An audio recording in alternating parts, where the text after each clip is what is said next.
Welcome back, brothers and heretics, to Grimhammer. Tonight's story, we have a brutal war between the World Eaters and the Marines Malevolent.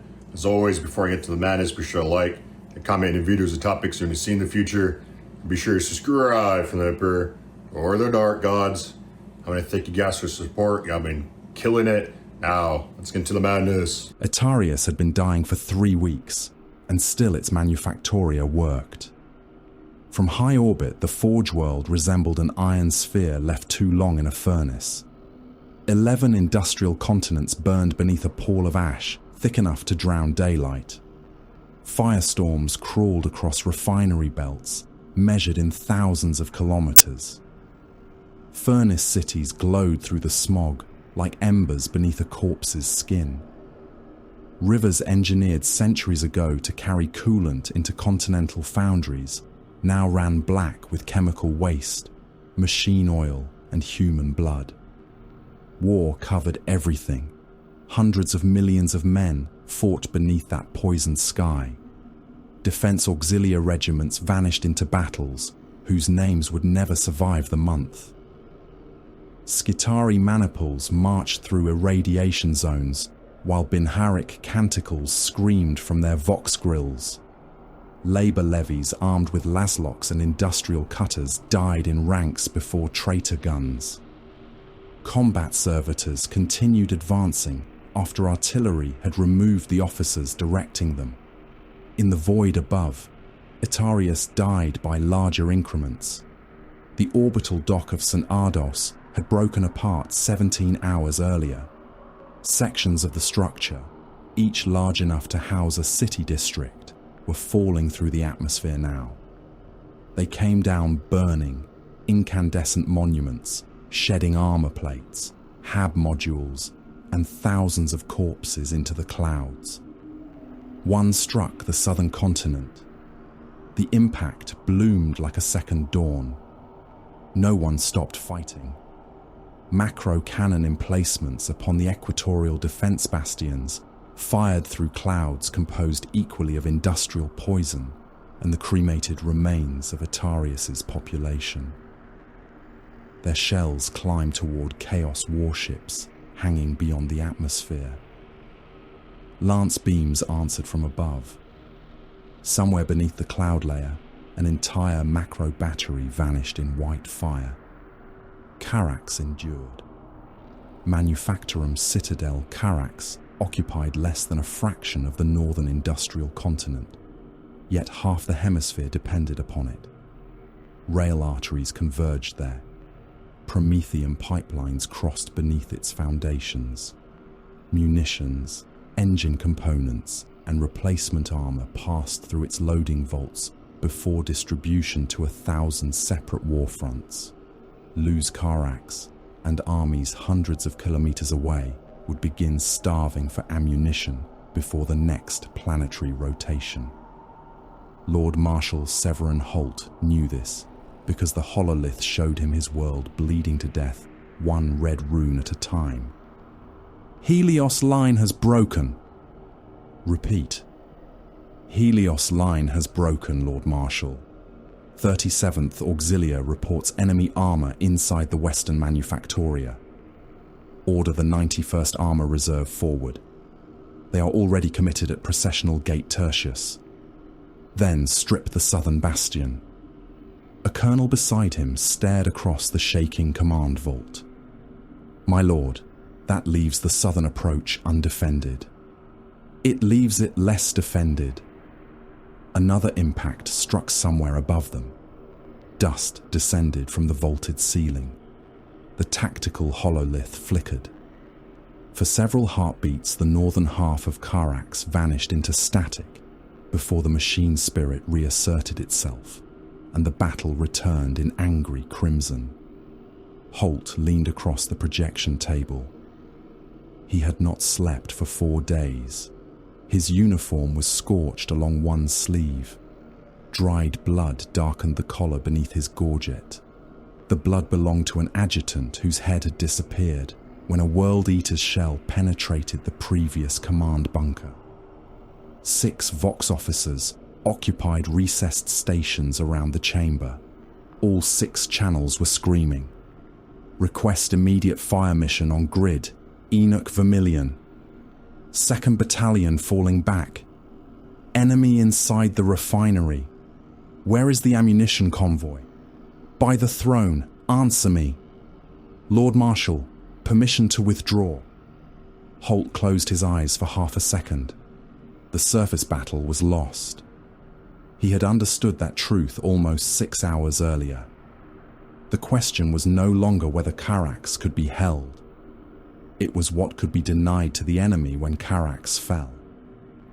His gaze descended through the hololithic layers of the fortress, past the artillery vaults, past the reactor sanctums, past the transit arteries and worker shelters, down into foundations older than anyone presently commanding the forge could properly date. A single rune glowed there. Vault Epsilon 9. Magos Deltaron. A hooded figure turned from the strategium wall.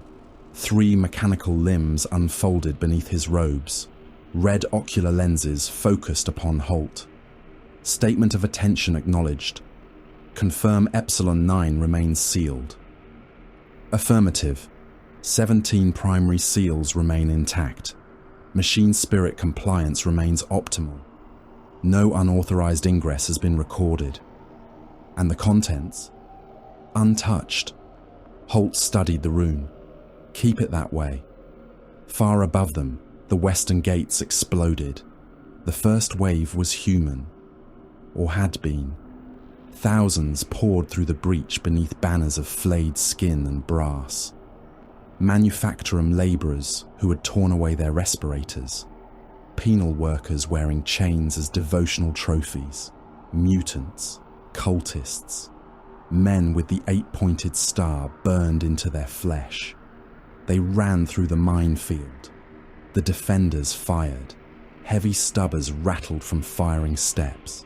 Lasfire crossed the breach in sheets of crimson. Mortars dropped shells among the mob. Bodies burst. Limbs cartwheeled through smoke. Men ran several paces after losing pieces of themselves before collapsing beneath those behind them. The mines began detonating. Each blast opened another hole in the advancing mass. The survivors did not stop.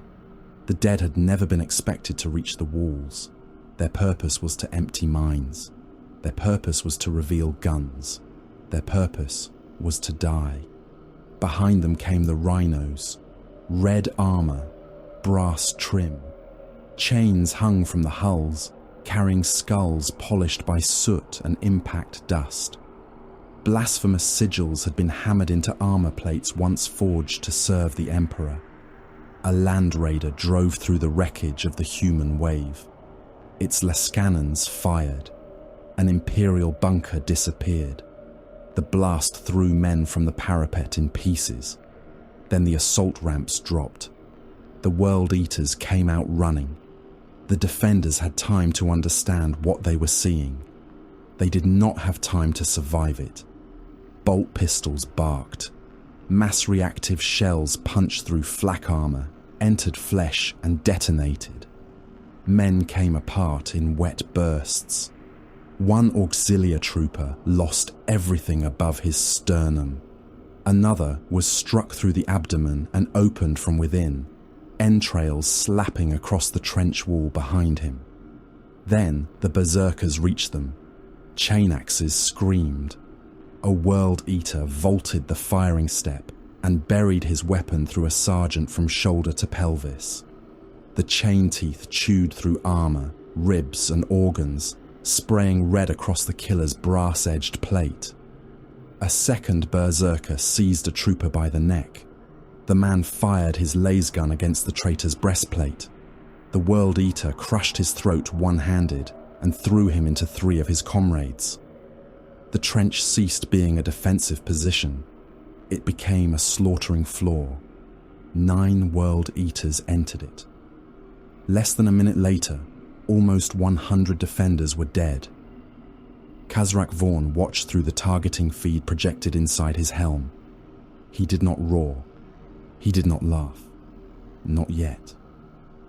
The butcher's nails were awake. They were always awake. Metal teeth buried deep inside his skull bit into the meat of his brainstem with every heartbeat. Each pulse carried pain. Each breath invited another electric spasm down his spine. Pain had been his oldest companion. Rage was the only medicine that had ever worked. Khazrak watched another formation of cultists disappear beneath artillery fire. He counted the seconds. Again. The World Eater beside him turned. Even among the warriors of the 12th Legion, Vorek was enormous. You waste them. Khazrak looked toward the distant walls of Karax. No. Another shell screamed overhead. 300 mortal followers vanished beneath the impact. Khazrak watched where the answering Imperial guns flashed. There! His helm magnified the distant Manufactorum towers. 2 basilisk batteries behind the western transit stack. Mortars beneath the ore silos. Armor reserve waiting beyond Helios. Vorek's respirator growled. The mortals showed you. They showed me where the corpse worshippers hid their teeth. The nails pulsed. Khazrak tasted blood where he had bitten through the inside of his cheek. Send another 1,000. Vorek laughed. That sound became lost beneath the artillery. Foundry District Helios ceased to resemble anything built by human hands. Lehman Russ battle tanks advanced through streets broad enough for titans. Their tracks crushed wrecked civilian transports, corpses and fallen statuary into the same black-red paste. Gunners, identify. Predator, Eastern Causeway. Confirmed. Fire. A battle cannon spoke. The shell crossed the avenue and struck the Chaos Predator beneath its turret ring. Armor fractured outward. Flames erupted through the commander's cupola. Something inside began detonating. The Lehman Russ had no time to celebrate. A Forge Fiend turned its weapons upon the Imperial formation. Plasma tore through the lead tank. For a moment the vehicle existed as a silhouette inside white-blue fire. Then its turret lifted from the hull. It landed upside down 20 meters away. Skitarii walkers advanced between the tanks, limbs clicking through burning debris while their weapons spat disciplined bursts into cultist formations. The Forge Fiend took a Lascanon hit through its flank. Half its body caught fire. It continued shooting. An Imperial shell struck a habstack overlooking the avenue. The building had been full of refugees. Its upper floors folded inward. Thousands disappeared beneath collapsing ferrocrete. Behind the battle, a macro hauler continued along its prescribed rail. The machine was larger than some cathedrals. Its cargo was unfinished tank hulls. Shells burst against its armor. Bodies fell beneath its tracks. Its machine spirit registered neither event as sufficient reason to suspend production. The forge had received no authorized order to stop. Therefore, it worked. Holt watched Helios die upon the hololith. Population tunnels Aurelius through Cassian remain open, an officer reported. How many? The officer hesitated. Current estimate is 2 point. He corrected himself beneath Holt's stare. More than 2 million workers still in transit. Those tunnels intersect the lower Manufactoria. Yes, Lord Marshal. And connect to the Epsilon approaches. Silence. The bunker shook again. Holt looked at the evacuation runes. Vast columns of civilians moved beneath the fortress like blood through arteries. If the World Eaters entered those tunnels, they would have a path beneath the inner defenses. Seal them. No one answered. Holt looked up. The colonel nearest him had gone pale. My lord. Seal the tunnels. There are millions still outside the shutters. I know. Emperor preserve us. Holt's voice hardened. The Emperor preserves the Imperium. Close them. Across Karax, Warning klaxons sounded. Adamantium shutters began descending. People ran beneath them. Some made it. Most did not. Hands reached through narrowing gaps. Men dragged children. Laborers struck the descending metal with tools. Priests shouted prayers. Soldiers fired into crowds when panic became riot. Then the shutters closed. The pounding continued from the other side. Holt could hear none of it. He imagined it anyway. "Record the order under my authority," he said. The colonel stared at him. "It already is, Lord Marshal." "Good." An hour later, the World Eaters reached the inner precinct. The breach came through processional gate Secundus. Dorak Ven made it. His eviscerator struck the adamantium locking assembly again and again. The enormous chain blade screamed against metal, its teeth shattered.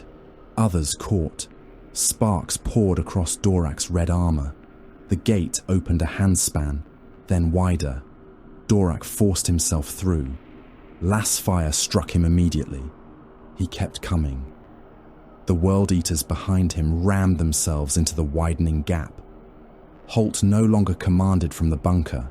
There was no bunker. A direct hit had buried it beneath 3,000 tons of ferrocrete. Command links were failing. Vox traffic had collapsed into isolated islands of resistance. So Holt went where orders still mattered. He drew his sword before the gate. The relic blade activated with a hard blue glare. 34 soldiers remained with him. 9 Skitari, 3 plasma gunners, a priest who had lost his left arm, and men who already knew they were dead. Dorak entered the chamber. His eviscerator came down. The first Skitarius vanished beneath it from shoulder to hip. The second lost both legs. Bolt pistols fired behind him. A soldier beside Holt jerked as a round entered his chest. The detonation emptied his ribcage across the men behind him. "Fire!" Holt roared. Laser guns cracked. Dorak advanced through them. "Plasma!"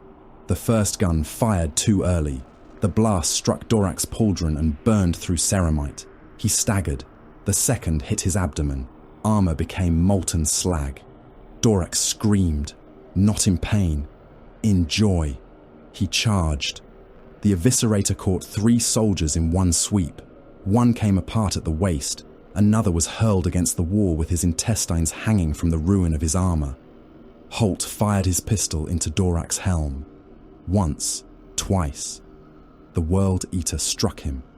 Holt never saw the blow. He simply found himself on the floor. His left side no longer worked. Warmth flooded beneath his breastplate. Dorak towered above him. His helm was cracked. Blood poured through the grill. "Stand," the World Eater growled. Holt spat blood onto Dorak's boot. "Come down here and make me." The third plasma gun fired. The shot struck Dorak beneath the gorget. Armor ruptured. For one instant, the World Eater's throat was visible through steam and cooked flesh. Holt moved. Every nerve in his body screamed. He rose on one knee and drove the relic blade upward. The power field entered the damaged gorget. It passed through meat, vertebrae, and the base of the skull. Dorak's head came free. His body remained standing for almost a second. Then it fell. Across the inner precinct, Khazrak Vaughn saw the kill through the dying feed of Dorak's helm. The nails hammered. He stared at the mortal commander kneeling beside the corpse of a son of Angron. "Who is he?" Khazrak asked. A slave at the Vox console answered too slowly. Khazrak crushed the man's skull against the console. Another slave found the identification. Lord Marshal Severin Holt. Khazrak repeated the name, slowly, as though testing the weight of it. "Holt," the nails screamed. Khazrak smiled. "His skull is mine." Holt reached Epsilon 9 with 27 survivors. He was dying. He knew because the Medici did not bother lying to him. The armory gates towered above them. Ancient adamantium, Mechanicus sigils, cog-toothed seals glowing red beneath lumen strips. "Open the internal recovery system," Holt ordered. Magos Deltaron turned towards him. "Clarification required." "You heard me. My Lord Marshal, seal the vault when I am outside." The surviving soldiers understood first. One shook his head. "No." Holt looked at him. That was not an invitation to debate. He faced the others. "Fall back through the vault." "My lord, go!" The sounds behind them grew louder. Chain blades, gunfire, screaming. Holt rested the relic sword against his shoulder. "You bought Etariis 3 weeks." He looked at the men. "Buy it another minute." They obeyed. Eventually, the portals began closing. Holt remained outside with 32 defenders who had chosen to remain. No speeches followed. There was no need. The World Eaters arrived. The final fight lasted 43 seconds. When it ended, Holt was on his knees. Blood ran from his mouth. His sword was broken. 3 World Eaters lay dead around him. Kazarak approached. The nails were thunder now. Holt looked up at the red giant. Kazarak removed his helm. His face was scar tissue, iron implants and hatred 10,000 years old.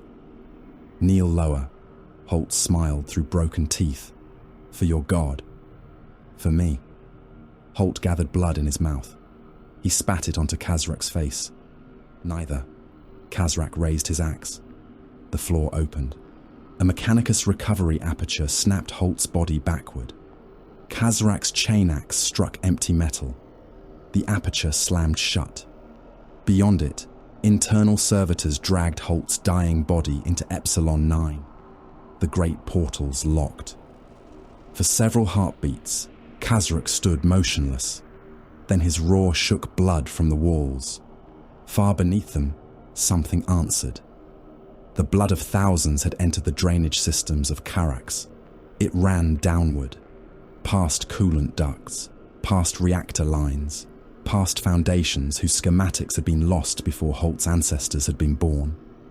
8 channels waited there, ancient, dry, until now. Blood entered the first, then the second, then all 8. Brass surfaced through stone where no brass had existed. Symbols formed beneath the blood. Kazarak stopped roaring. The nails went silent, completely silent. For the first time in 10,000 years, there was no pain. Kazarak Vaughn stood in perfect stillness. He understood. The skull, the fortress, the slaughter yet to come. Then pain returned with such force that he laughed. Above Etariis, astropaths began screaming. A vessel had translated from the warp beyond the outer defense moons. A strike cruiser. Its transponder codes were imperial. Aboard the orbital command platform, a servitor dragged corrupted identification data from the ether and projected the heraldry across the strategium. Yellow armor, black breastplate, a silver aquila. The duty officer stared at it. Then he whispered the chapter's name. Marines Malevolent. The bitter wrath had survived because nobody had yet managed to kill it thoroughly enough. Its prow was a patchwork of armor plates scavenged from 3 different vessels. Whole sections of the strike cruiser retained the yellow-black heraldry of the Marines Malevolent, while others bore the scorched grey of replacement adamantium that had never received ceremonial paint. Ancient impact craters scarred the dorsal batteries. One launch bay had been sealed for more than a century after a plasma conduit rupture gutted 3 decks and killed the serfs quartered beneath it. The ship still fought. That was enough. Captain Mordrin Krail stood before the strategium's hololithic projection of Etariis, while the forge world turned below him. He wore his helm. He almost always did. Its left ocular was newer than the right, the replacement lens shining a colder green. Scratches crossed the yellow ceramite of his Mark 7 plate. His breastplate had been replaced twice. The black had faded around the edges where old impacts had been ground flat and resealed. Around him stood warriors who looked little better. The Marines' Malevolent were not poor in faith. They were poor in everything else: ammunition, armor, vehicles, reactor assemblies, replacement components. The chapter had learned long ago that the Imperium wasted vast quantities of war gear upon men incapable of using it properly. Krail looked down at Etariis. The Forge World was an inventory wrapped around a war. Operational Manufactoria. An Auspex serf hesitated. Krail turned his helm a fraction. The serf hurriedly worked the runes. 41% of primary production facilities continue output, Lord Captain. 9% are transmitting Mechanicus verification cant. The remainder are functioning without confirmed command authority. Orbital docks. 2 remain partially operational. Armor reserves. Fragmentary returns. Estimated several thousand functioning battle tanks across the Northern Continental Theatre. Significantly more damaged hulls. Power armor. The serf stopped. That was the first question that mattered. Tech Marine Gaius Vortan moved before the mortal could answer. Servo limbs unfolded behind him with a low mechanical whine. His armor had once been red in accordance with the traditions of Mars. Most of that color had been buried beneath soot, repairs, and mismatched plates. I have something. Krail looked at him. Vortan sent a command through the Strategium Noosphere. A section of the planetary map vanished. Manufactorum Citadel Carax appeared in its place. The fortress was burning. Enemy markers pulsed across its western approaches. Entire sectors were no longer responding to Imperial command queries. Beneath the surface layers, however, Vortan projected another structure, a vault. Designation Epsilon 9, the Tech Marine said. Mechanicus archival fragments reference reserve stores established during an earlier refit cycle. How much? Records conflict. Estimate: several thousand bolt rounds. Krail said nothing. Vortan continued. Possibly considerably more. Partial power armor assemblies, reactor housings, ceramite plate, vehicle transmission components, Rhino-compatible drive elements, Land Raider suspension components, sealed plasma systems. A rune appeared, then another, then 12 more. And relic inventory, Vortan finished. Krail's gaze remained on the vault. What kind? Restricted. That was not the question. I do not know. Krail turned his helm toward Vortan. The Tech Marine did not retreat. I know only that the Mechanicus classified multiple items as relic-grade war material and restricted their distribution. No evidence indicates removal. Why? Because the Forge priests believed possession preferable to employment. Krail stared down at Carax. How many of our brothers require replacement plate? 37. How many suits are currently operating beneath optimal reactor tolerance? 21. Vehicles. 6 Rhinos require drive replacement. 2 Predators require track systems. The Eastern Whirlwind has no reserve autoloader components. And ammunition. Vortan's silence answered. Krail looked at the planetary projection again. The Forge World had requested relief. It would receive acquisition. Carax is the objective. One of his lieutenants spoke. Etariis Command assigned us to continental reinforcement. Krail looked at him. No. The lieutenant said nothing further. Vortan closed the inventory display. Carax may already be lost. Then its defenders have forfeited ownership. A Vox rune flashed. The Strategium serf swallowed. Priority transmission. Planetary command authority.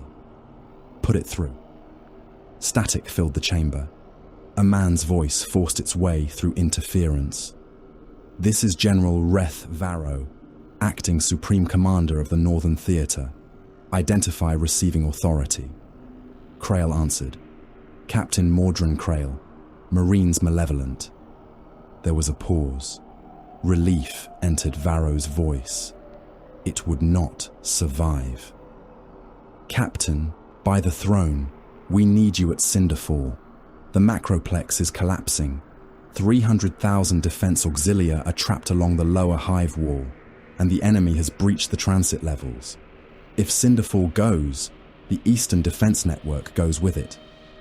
Krail studied the hololith. "Does Cinderfall contain power armor?" Silence. "Captain, power armor. Does Cinderfall contain Reserve Astartes grade war gear?" "No." "Bolt ammunition?" "It contains an entire hive population." "I did not ask about population." Varro's breathing came across the Vox. "Carax is already compromised." "Not completely. We require immediate reinforcement." "You require competence." Static hissed. Varro's voice hardened. "I have armies dying down there." "Then use them. You have approximately 2 companies of Adeptus Astartes in system. And you believe that gives you approximately 2 companies of Adeptus Astartes to command. I am asking you to defend an imperial world. We are." Krail terminated the transmission. The serf looked down at his console. Nobody spoke.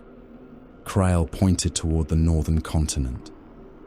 "Prepare bombardment solutions around Carax." The bitter wrath turned. Its ancient thrusters burned white against the void. Weapon servitors received their firing prayers. Loading machinery awakened in the macro cannon decks. Chains the width of a man's torso hauled shells into place. Gun crews daubed sacred oils across breech housings. Tech priests intoned machine cant before ancient targeting cogitators. Krail did not ask how many loyal troops remained beneath the guns. The first bombardment shell entered atmosphere trailing fire. It struck Foundry District Helios. A manufacturing block vanished. The detonation punched through the upper levels and collapsed the structure into the transit avenues below. World Eater's vehicles disappeared beneath millions of tons of ferrocrete. So did 2 Imperial infantry regiments. A second shell landed farther east, then a third. The orbital bombardment walked across the chaos staging corridors with mathematical precision. On the surface, soldiers received warning over the Vox only moments before impact. Some ran. Most looked upward. The sky became white. Buildings ruptured. Windows liquefied. Men became silhouettes and then ash. An auxiliary colonel screamed across an open command channel. "You hit our line! Throne, damn you, you hit our line!" Krail listened from the Thunderhawk troop bay. "No," he said. The colonel continued shouting. Krail keyed the Vox. "We hit their line. Our men were still there. Then they had failed to withdraw. We had seconds. Dead soldiers require no further ammunition allocation." Krail cut the channel. Around him, the Marines Malevolent waited in restraint harnesses. Yellow. Armor. Black breastplates. Bolters held upright between armored knees. Veteran Sergeant Malrek Thane checked his ammunition counter for the 3rd time. Not from anxiety, from habit. 180 mass-reactive shells, 4 crack grenades, 3 fragmentation grenades, chainsword, bolt pistol, combat blade. Not enough. There was never enough. The Thunderhawk shook. Warning runes flashed red. "Enemy anti-aircraft fire," the pilot reported. Krail stood, the restraining harness released from his armor. "Range? 22 kilometers. Return fire." The Thunderhawk's heavy bolters opened. The vibration entered through the deck. Below them, Etariis expanded into fire. Flak bursts stained the air black. Tracer streams rose from ruined defense towers.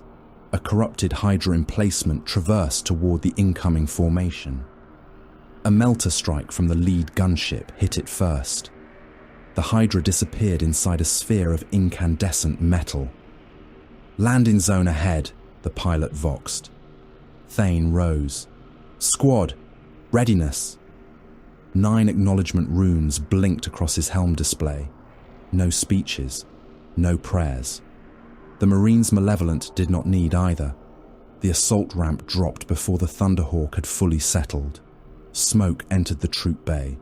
Thane moved through it. His boots hit ferrocrete. His bolter came up. Target rune. Cultist. He fired once.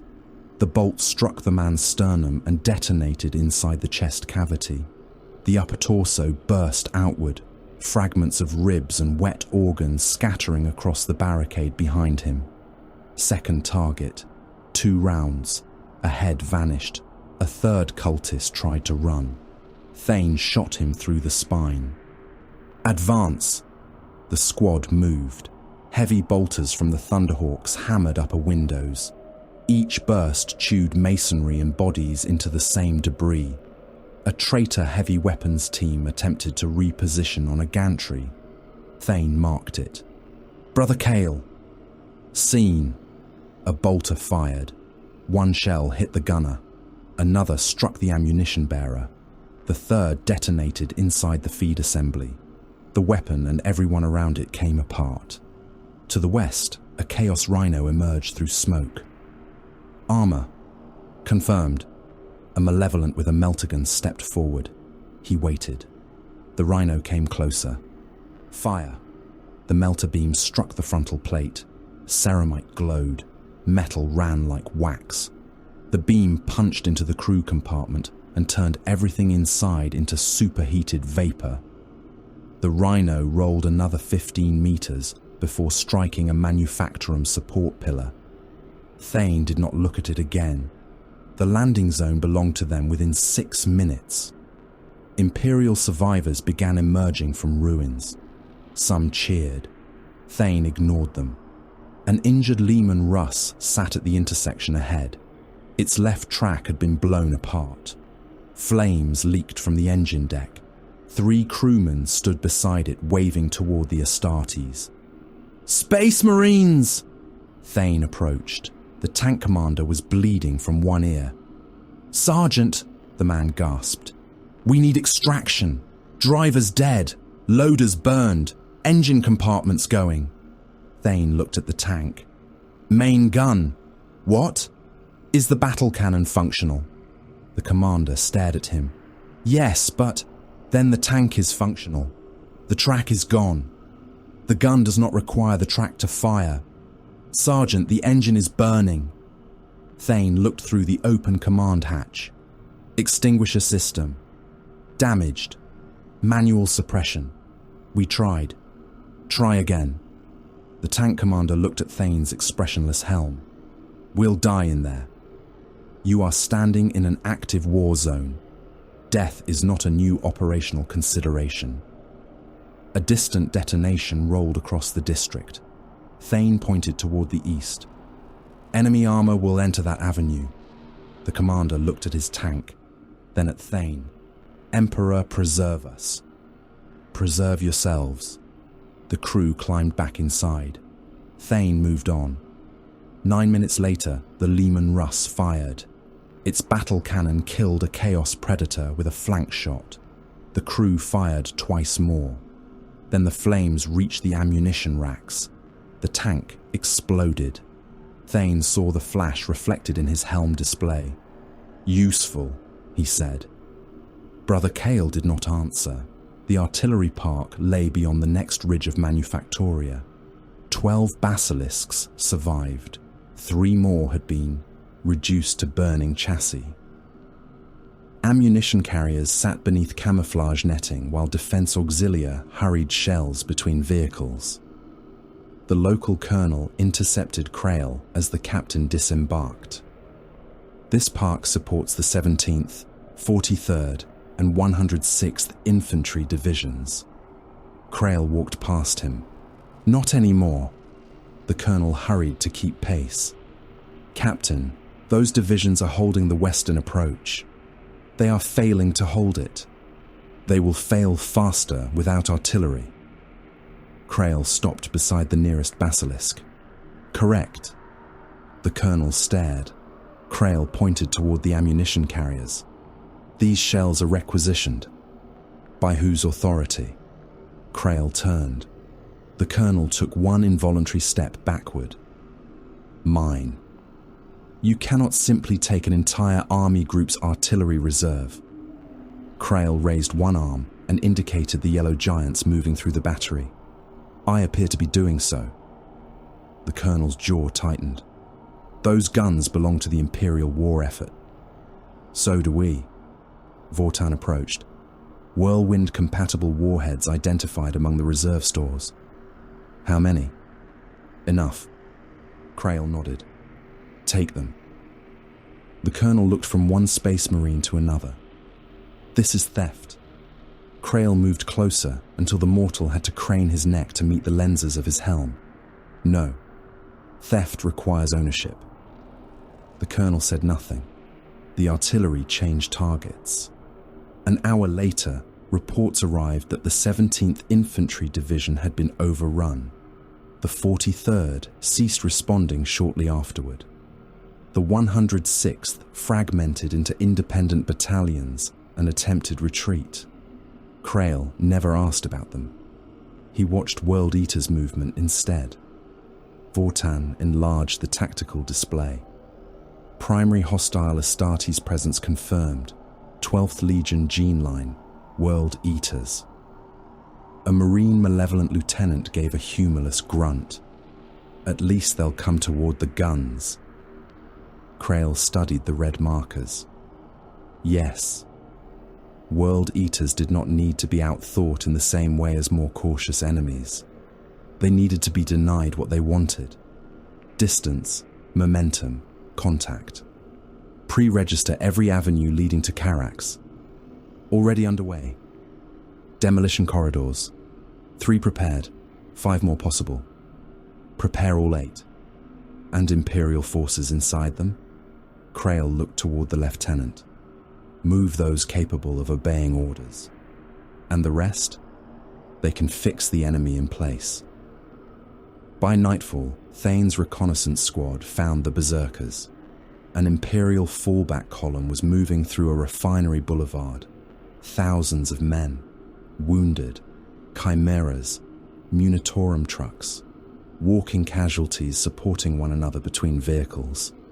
The World Eaters came from the north. Thane watched from an elevated pipeline. Enemy Astartes, 11. His brothers marked targets. Below, the Berserkers hit the rear of the column. Bolt pistols fired. Men burst apart. A chain axe took an officer's head and half the man standing beside him. Soldiers tried to form firing lines. They died before the lines existed. The column became a stampede. Brother Cale looked at Thane. Engage? No. The World Eaters drove deeper. More soldiers crowded around them. One berserker dragged a wounded Chimera crewman out through a hatch and smashed him against the vehicle until the man's body broke. Another climbed onto a truck and hacked downward into the pack troops inside. Now? Cale asked. Not yet. The traitors reached the center of the column. Thane opened the artillery channel. Malevolent actual ground element. Fire mission. Grid follows. The artillery officer repeated the coordinates, then stopped.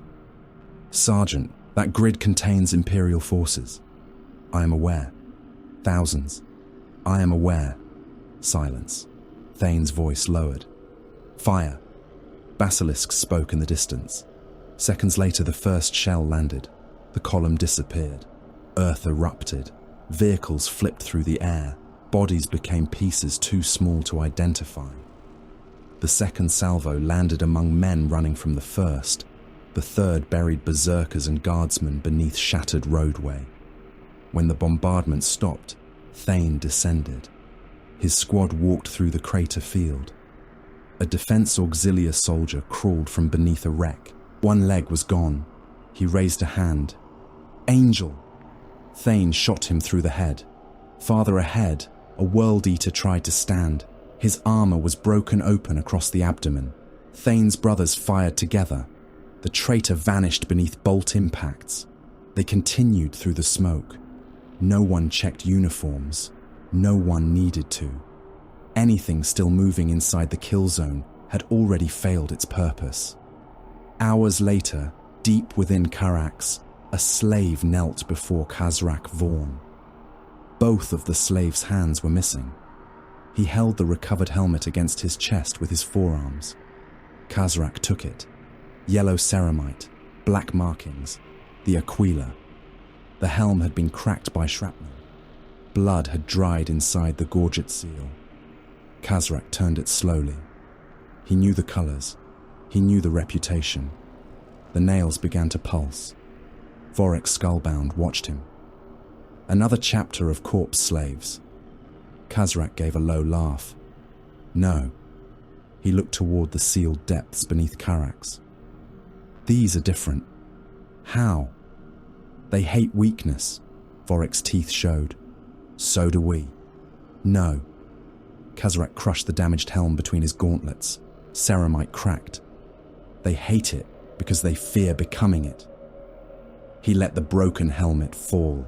The nails drove pain through his skull. His vision reddened. For one glorious instant, he imagined yellow-armored Astartes filling the passages before the shrine. Not mortals, not frightened soldiers. Warriors, killers, skulls worth taking. Khazrak keyed the warband vox. The channels opened throughout Carax. Berserkers stopped mutilating corpses. Rhino crews turned their vehicles. Champions lifted blood-soaked chain axes. The mortals no longer matter, Khazrak said. The brazen Moor listened. Leave the weak to burn. His voice became a growl. Find the yellow armor. The nails screamed. Khazrak smiled. Bring me the killers. Khazrak Vaughn had no use for warriors who mistook madness for stupidity. The distinction had been purchased across 10,000 years of war. He stood upon the fractured loading deck of Manufactorum Carax and watched the corpse worshippers prepare themselves to die. Fire burned along the western skyline. The air tasted of refinery smoke, powdered ferrocrete, and blood cooked upon hot metal. Through the green targeting haze of his helm, Imperial defensive positions glimmered as pale runes. Minefields, heavy weapons, armoured reserve lanes, fallback positions concealed behind Manufactorum walls. Khazrak saw all of them. He saw what the Imperials wanted him to see as well. That amused him. Send the jackals.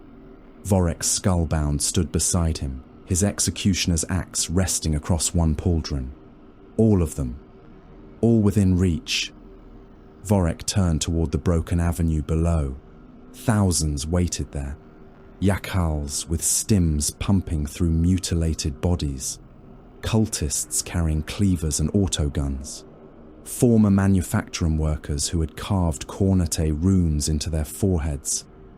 Penal gangs still wearing fragments of Imperial restraint collars. They looked upward at the World Eaters as men once looked upon gods. Khazrak despised them for it. Forward, he ordered. The mortal horde ran. Imperial guns opened almost immediately. Heavy bolters stitched through the first ranks. Bodies burst beneath explosive shells. Lasfire burned through torsos and faces. Mortars fell in disciplined patterns, hurling limbs and wet fragments high enough to strike those running behind. Then the mines began. A jackal's pack disappeared beneath an eruption of soil and iron. Another detonation followed, then another.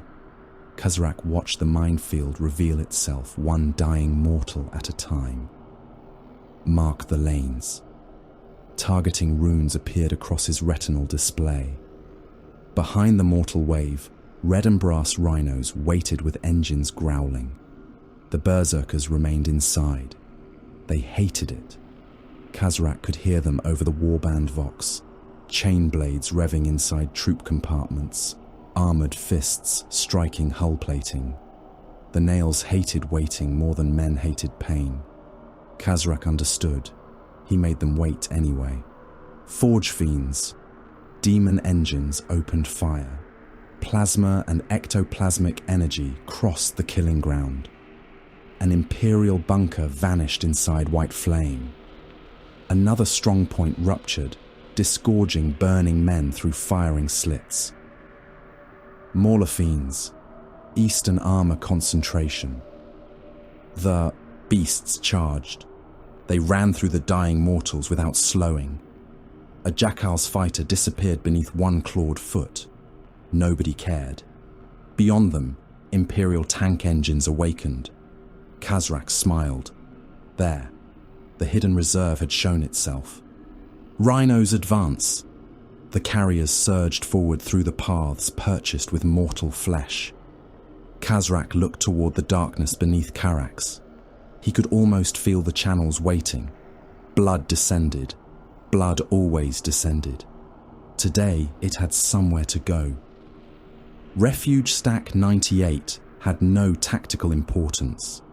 That was why the Imperials had packed it with people.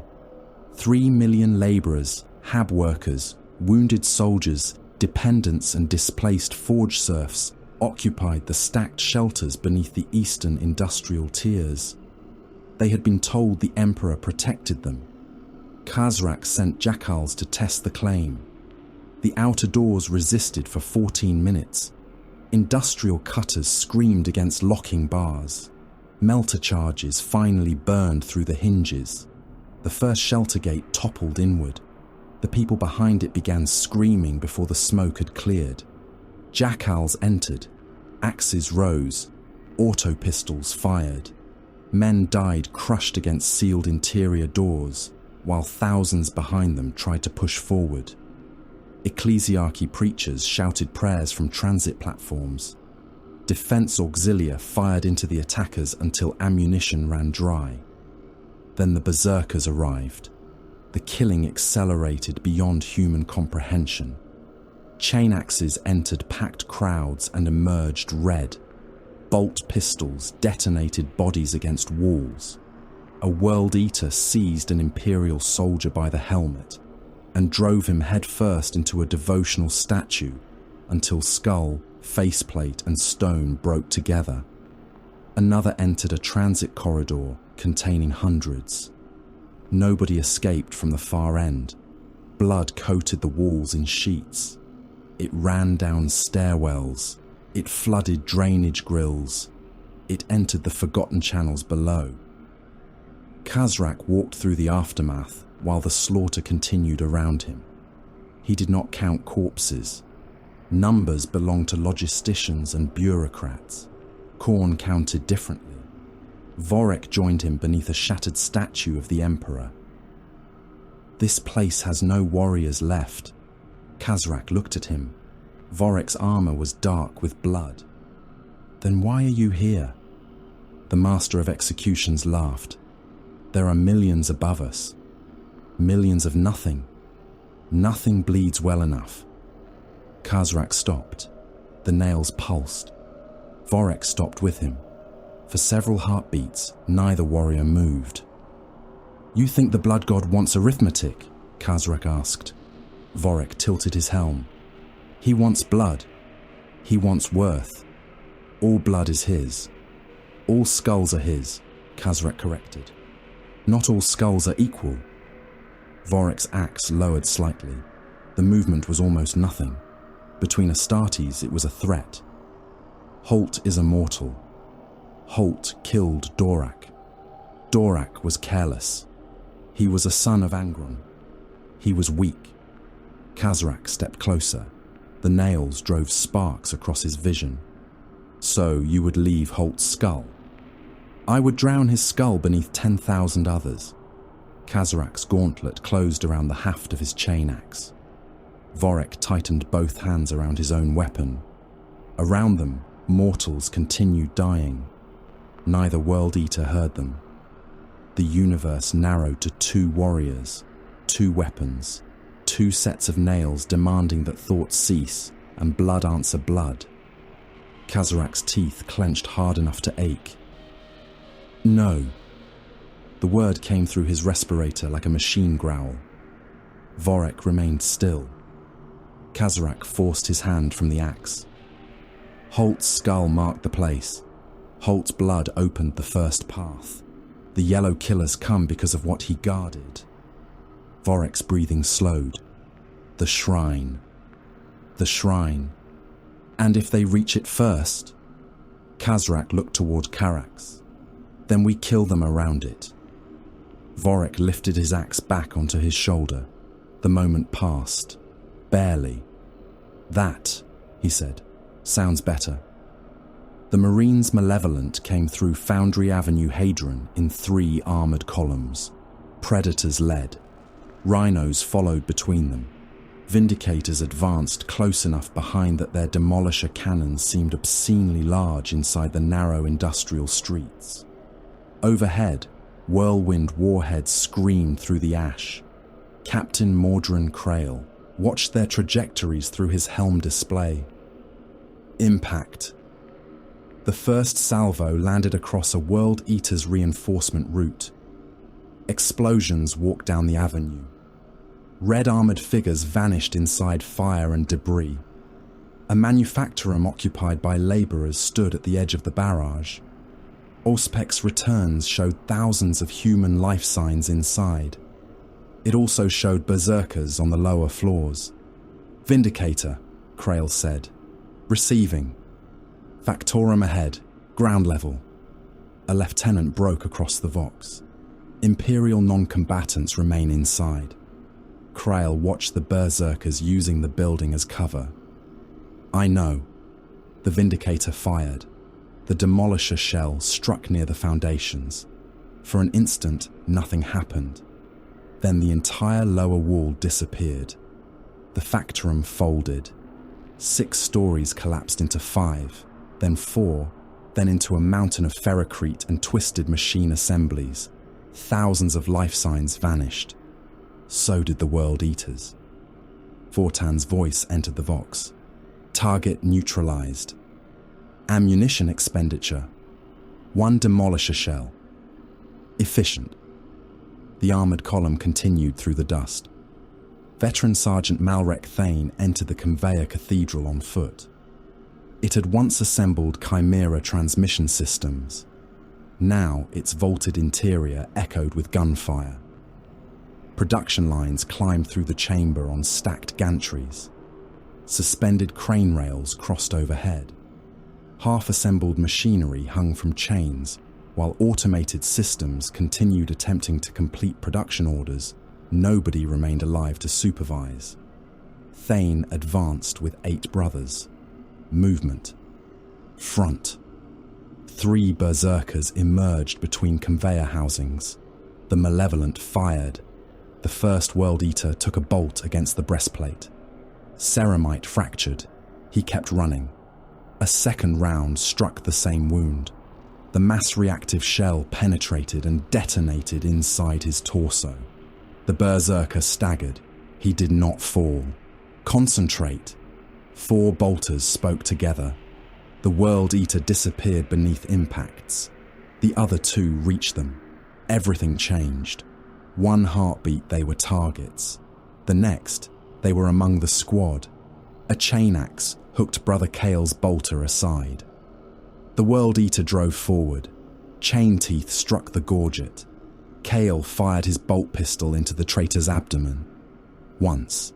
Twice. The World Eater continued forcing the axe inward. Ceramite broke. The blade entered Kale's neck. Blood sprayed across both warriors. Kale died standing. The World Eater had half a second to enjoy it. Thane put 3 rounds through his helmet. The skull inside came apart. Left! The remaining berserker smashed into Brother Ran. They struck the conveyor assembly hard enough to bend the metal housing. Ran's chainsword bit into the traitor's forearm. The teeth caught. The World Eater tore himself free. Part of the arm remained attached to the chains ward. He ignored it. He drove his shoulder into Ran and hurled both of them through the machinery. Thane heard Imperial soldiers shouting somewhere beyond the cathedral. To mortal eyes, the battle would have been little more than blurred armor and thunder. Thane saw every movement, every balance shift, every opening. Grenade! Brother Tyrrick threw. Thane and the others moved back before it landed. The fragmentation grenade detonated beneath the berserker. Shrapnel struck the damaged joints of his armor. Ran rolled aside. 4 malevolent bolters fired into the traitor's exposed flank. The World Eater finally collapsed. More red armor appeared beyond the conveyors. "Fall back by pairs," Thane ordered. Nobody argued. That was why they survived. The World Eaters charged. The Malevolent withdrew in disciplined increments. 2 fired. 2 moved. Then they exchanged. Bolt rounds hammered the advancing traitors. 1 berserker lost an eye lens and half his face beneath a shell impact. He continued another 3 strides before the next shot entered the same wound. Another reached Brother Cardus. His chain axe struck low. Cardus lost 1 leg at the knee. The return stroke took the other above the shin. He fell. Thane killed the berserker with a burst into the throat seal. "Sergeant." Cardus lay against the machinery. Both legs ended in shattered armor and pulped flesh. Blood pumped through ruptured seals before his suit's systems began constricting. The wounds. "Mobility failure," Cardus said. "I can see that." "Extraction?" Thane looked at the auspex. "More contacts. Too many." "No." Cardus nodded. Thane knelt. He removed Cardus's spare magazines, then the grenades. He paused at the last fragmentation grenade. Cardus looked at him. "Leave one." Thane did. He marked the warrior's position for gene seed recovery. "If we return." "If you return," Cardus corrected. Thane handed him his bolt pistol. Brother Cardus checked the weapon. 7 rounds. Use 6. Cardus almost laughed. "Understood." Thane rose. The squad withdrew. Behind them, Cardus waited. 3 cultists entered first. The bolt pistol fired 3 times. 3 bodies fell. Then red armor appeared. Cardus pulled the grenade pin. The explosion was lost among hundreds of others. Thane never looked back. Kazarak received the captured Vox recording before the blood on Refuge Stack 98 had dried. A servitor replayed it. Mechanicus inventory. Epsilon 9. Power armor. Ammunition. Relics. Extraction priorities. Kazarak listened twice. Then he began laughing. Vorek watched from across the command deck. "What? The Yellow Ones do not care about Etariis. Neither do we. They came for the vault." Vorek understood. His laughter joined Kazarak's. The nails hammered harder. The shrine had called killers from the void, not heroes, not saviors. Killers who had crossed the stars for weapons. Kazarak opened the warband Vox. "Abandon the southern advances."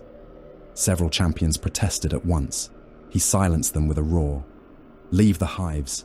Leave the gun lines. Leave the weak." A berserker growled. "There are skulls there." "There are better skulls here." The warband listened. "Converge on Carax." Across Etariis, the war changed. World Eaters' armoured columns turned away from victories already within reach. Cultist armies suddenly found themselves abandoned. Demon engines changed direction. Berserkers left burning cities behind and began moving toward one fortress. The Marines Malevolent were doing the same. Elsewhere, disaster multiplied. An Imperial armoured division disappeared beneath a Chaos counteroffensive after promised Astartes support never arrived. Skitarii defense grids went dark when orbital relays were redirected toward Carax. Cinderfall burned. Continental command channels screamed for reinforcements that were no longer coming. More than 1 billion armed, conscripted, augmented or weaponized beings now fought across Etariis. Their deaths shook continents. Yet the fate of the world was narrowing towards several square kilometers of ruined manufactoria, toward a few hundred transhuman warriors, toward one sealed vault. Aboard the bitter wrath, Gaius Vortan stared at a schematic he had no desire to understand. Krail stood behind him. What? The tech marine expanded the image. Beneath Epsilon 9 lay 8 passages. They curved through the bedrock in a pattern no Imperial architect had recorded. Vortan checked another archive. The tunnels were absent. He checked the oldest surviving schematics. Absent. Yet Auspec's returns insisted they existed. 8 paths, 8 angles, 1 center. Vortan's servo limbs became very still. These structures are not part of Carax. Krail studied them. Enemy excavation? No. Mechanicus? No. What then? Vortan magnified the geometry. The lines seemed to shift when observed too long. His noospheric link returned static that sounded disturbingly like distant breathing. Warp corruption. Krail regarded the impossible pattern. Does it compromise Epsilon 9? Unknown. The armory. Current readings indicate the vault itself remains structurally intact. Can the material be recovered? Vortan hesitated. Yes. Krail turned away. Then corruption is someone else's problem. General Reth Varro had expected a council of war. He received an ultimatum.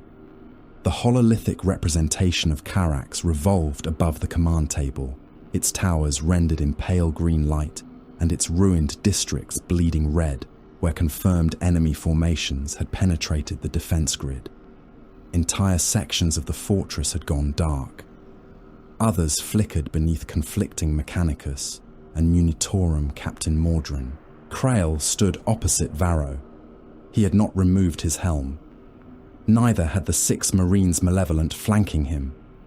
Varro had brought colonels, Skitari liaisons, senior logisticians, a Mechanicus Dominus, and what remained of the Northern Continental Strategium staff. Krail had brought warriors. The distinction was not subtle. We have 11 primary defensive sectors remaining around Carax, Varro said. The western approach is collapsing. Helios is effectively lost. The southern transit network remains open, but only because the enemy has not yet committed sufficient armor there. If we coordinate our surviving formations, we can establish a layered defense around the citadel and buy time for continental reinforcement. No. Varro stared at him. Krail reached into the hololith. Several Imperial formation markers changed color. These regiments move here. His gauntlet indicated 3 intersections surrounding the western manufactoria. Varro felt something tighten in his stomach. Those positions cannot be held. I know. There are 2 infantry regiments in that sector already. Then reinforce them. With what? Krail selected another formation. The 64th. The 64th has been fighting for 6 days without relief. Then they are experienced. They are at less than half strength. They require less transport. Varro looked around the chamber. No one laughed. This is not a defense plan. It is. You are putting men into positions from which they cannot withdraw. Krail turned his expressionless helm toward him. Yes. Varro stepped closer to the table. Millions of soldiers cannot simply be repositioned across an active fortress without catastrophic losses. Catastrophic losses are already occurring.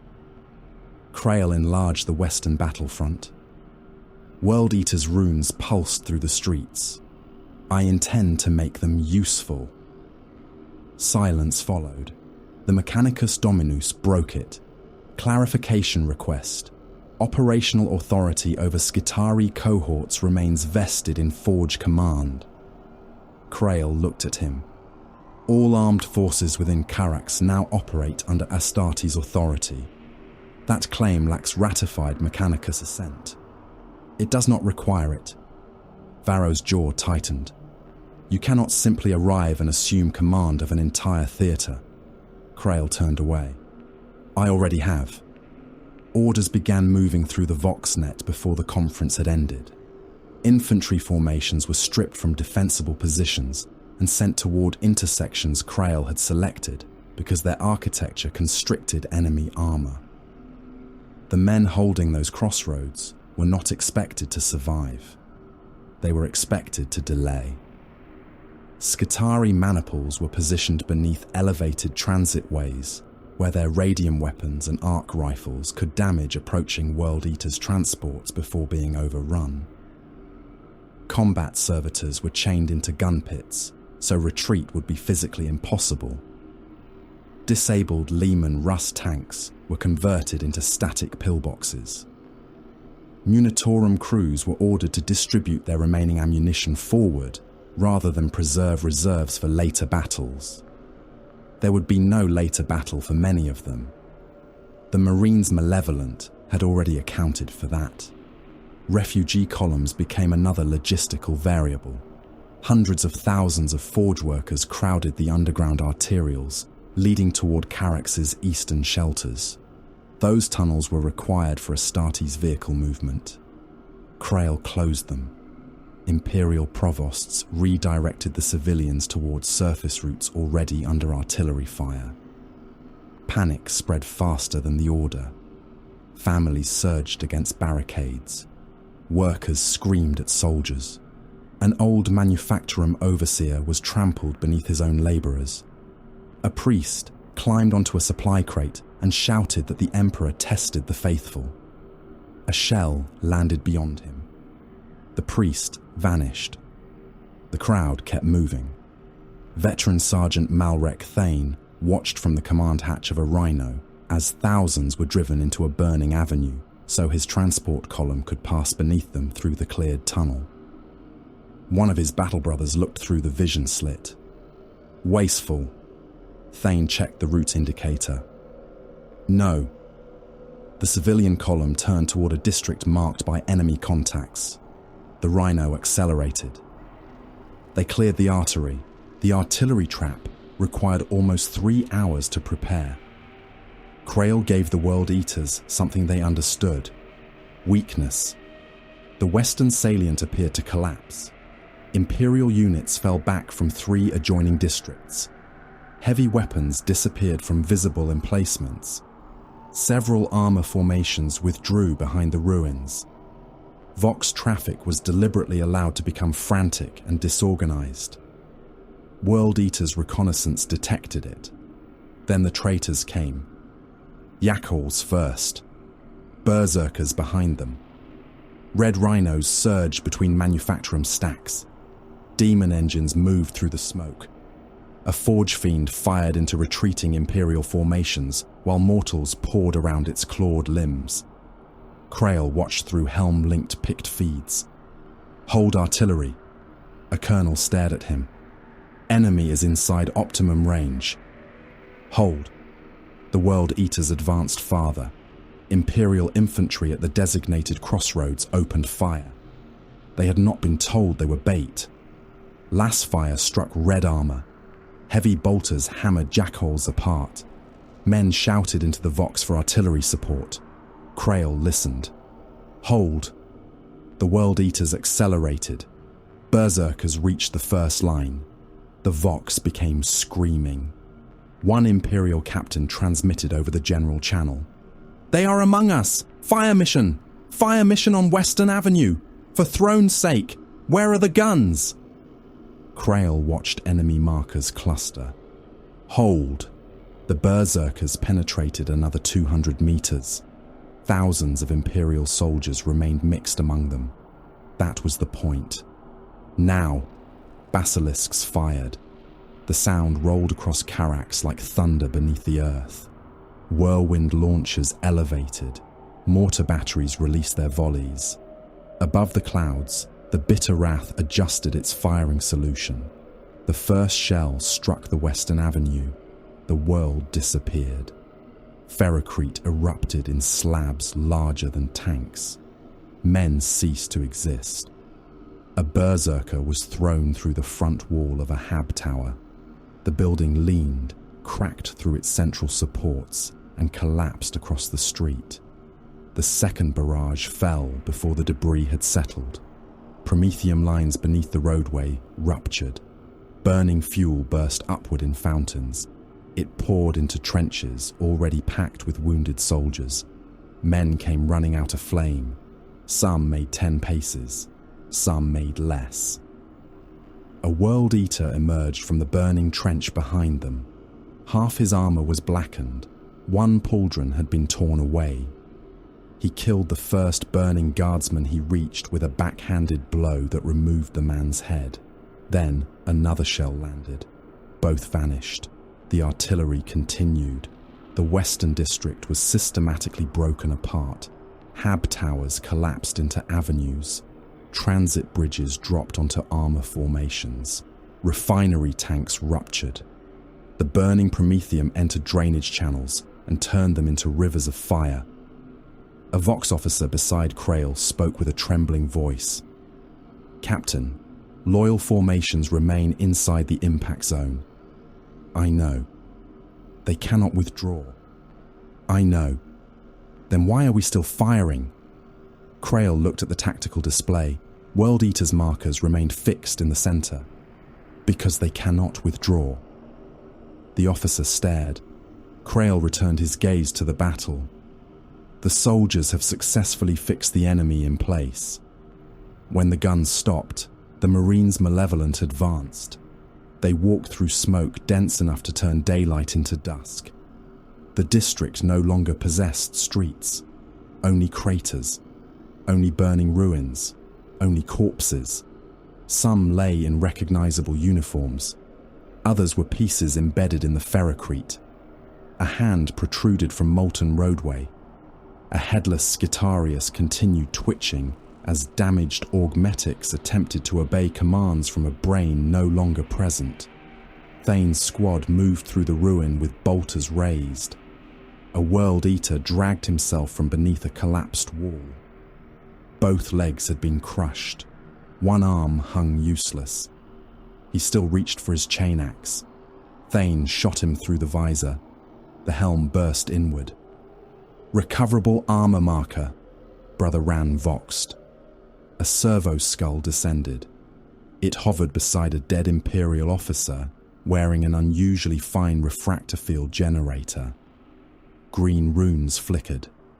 "Tagged," Ran said. Another servo skull marked a crate of surviving plasma cells. The Marines' Malevolent continued. Behind them came servitors, tasked with salvage.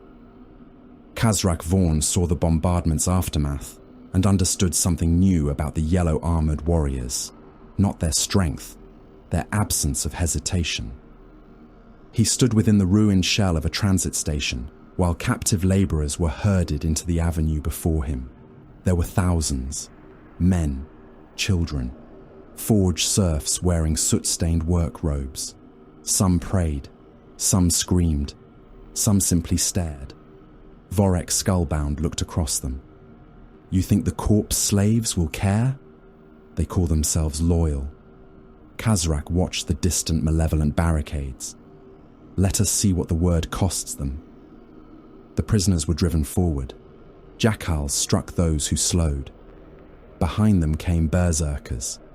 The intention was simple: force the loyalists to choose, fire through their own people, or hesitate long enough for the World Eaters to reach them. The crowd entered bolter range. The Marines' Malevolent opened fire immediately. No warning, no pause. Mass reactive shells tore through the front ranks. A laborer exploded at the waist. The bolt continued into the man behind him and detonated again. Heavy bolters joined. Human bodies became shields for less than a second. Then they became mist. Khazrak stared. The berserkers behind the prisoners were struck next. One staggered beneath multiple impacts, another lost an arm. The crowd disintegrated into screaming chaos. The Marines' Malevolent kept firing. Vorek began laughing. Khazrak joined him. Not because the mortals were dying, because the tactic had failed so completely. Again? Vorek asked. No. Khazrak's laughter faded. They have told us what they are. What? Khazrak looked toward the yellow firing line. Useful. He changed the plan. Berserkers attacked the next position from the front. Loudly. Obviously. Chain axes revved. Rhinos charged through debris.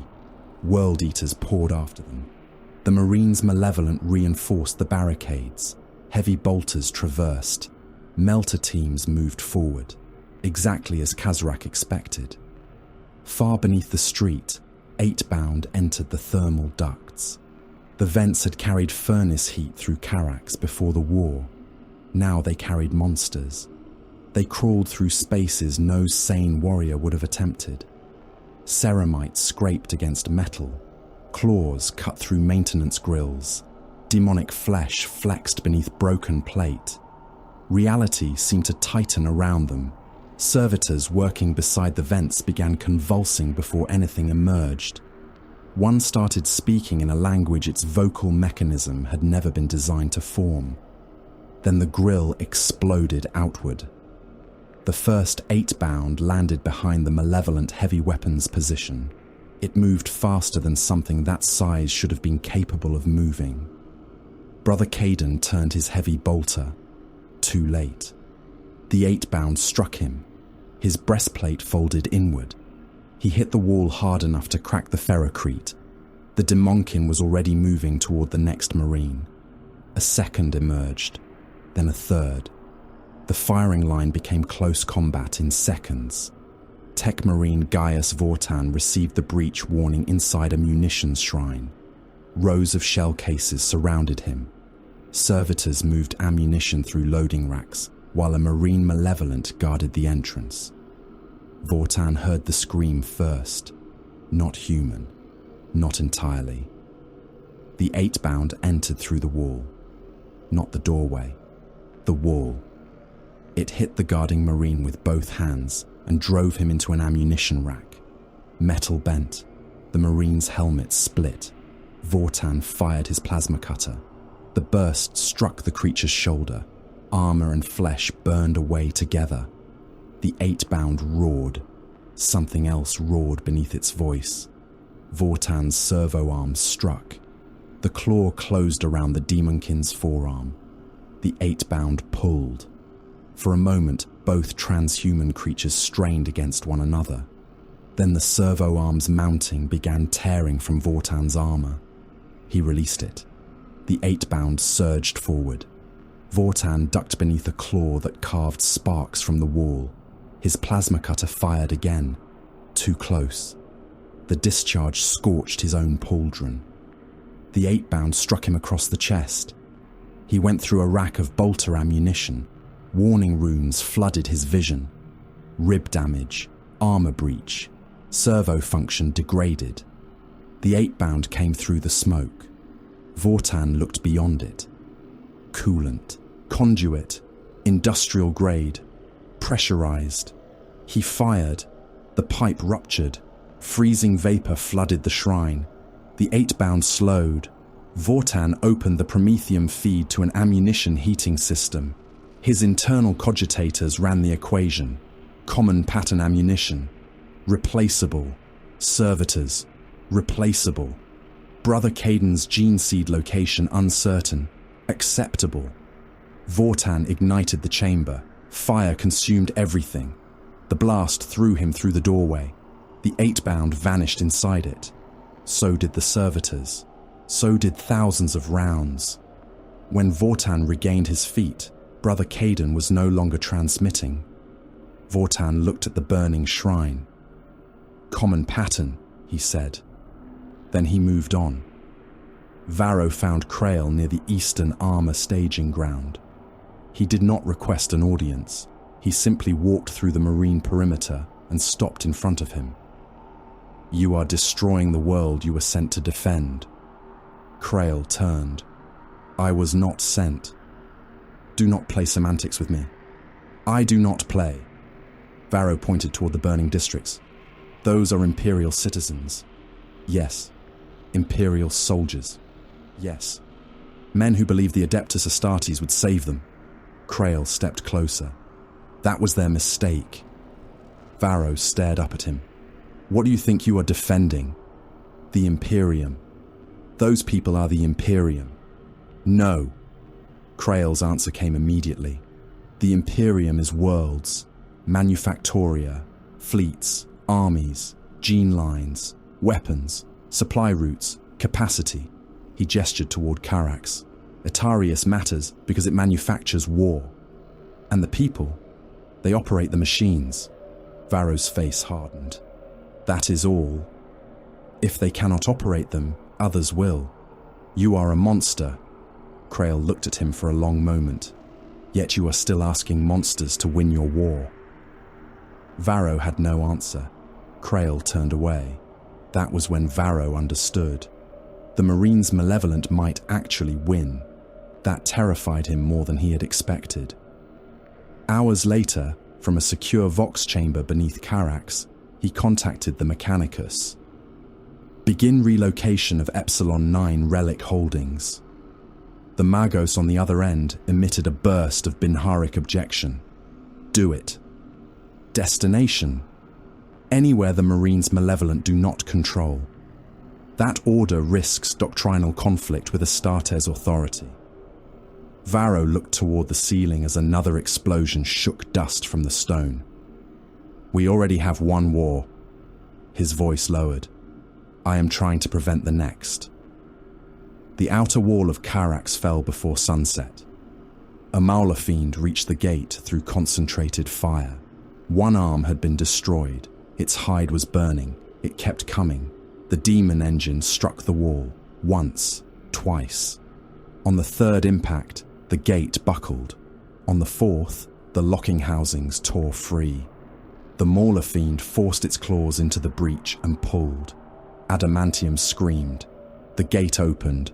World Eaters poured through. Krail stood at the far end of the avenue. Smoke rolled between the armies. Burning corpses lay in piles. Artillery crossed the sky overhead. Then Khazrak Vaughn stepped through the breach. For the first time, the two commanders saw one another. Yellow armor, red armor. Neither moved. Khazrak raised his chain axe. Krail lifted his bolter. Across hundreds of meters of burning dead, they studied each other.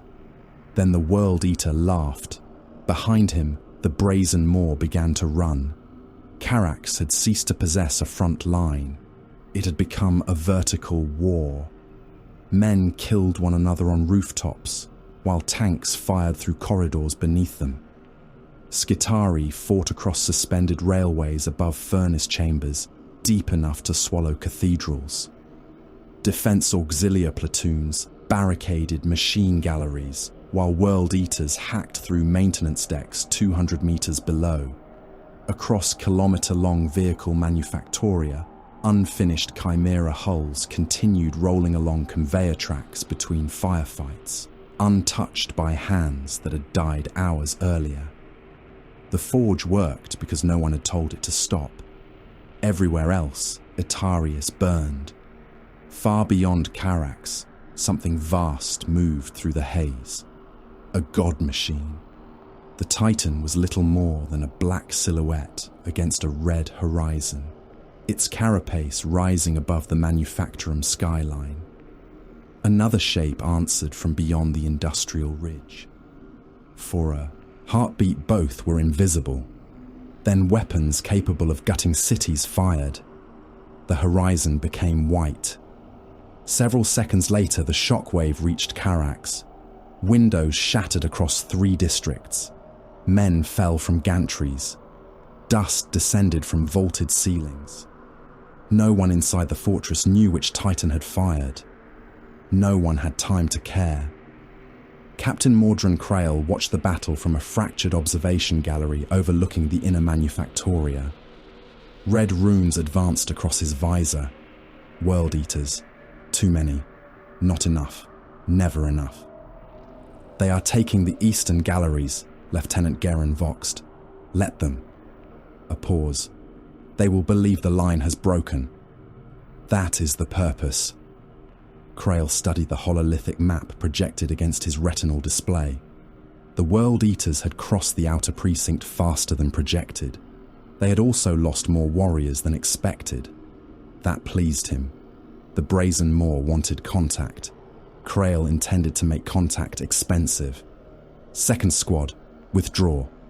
Confirmed. Third squad, expose yourselves. No hesitation. Confirmed. The Marines' Malevolent stepped into sight along the upper causeway. Yellow armor against soot-black walls. The reaction was immediate.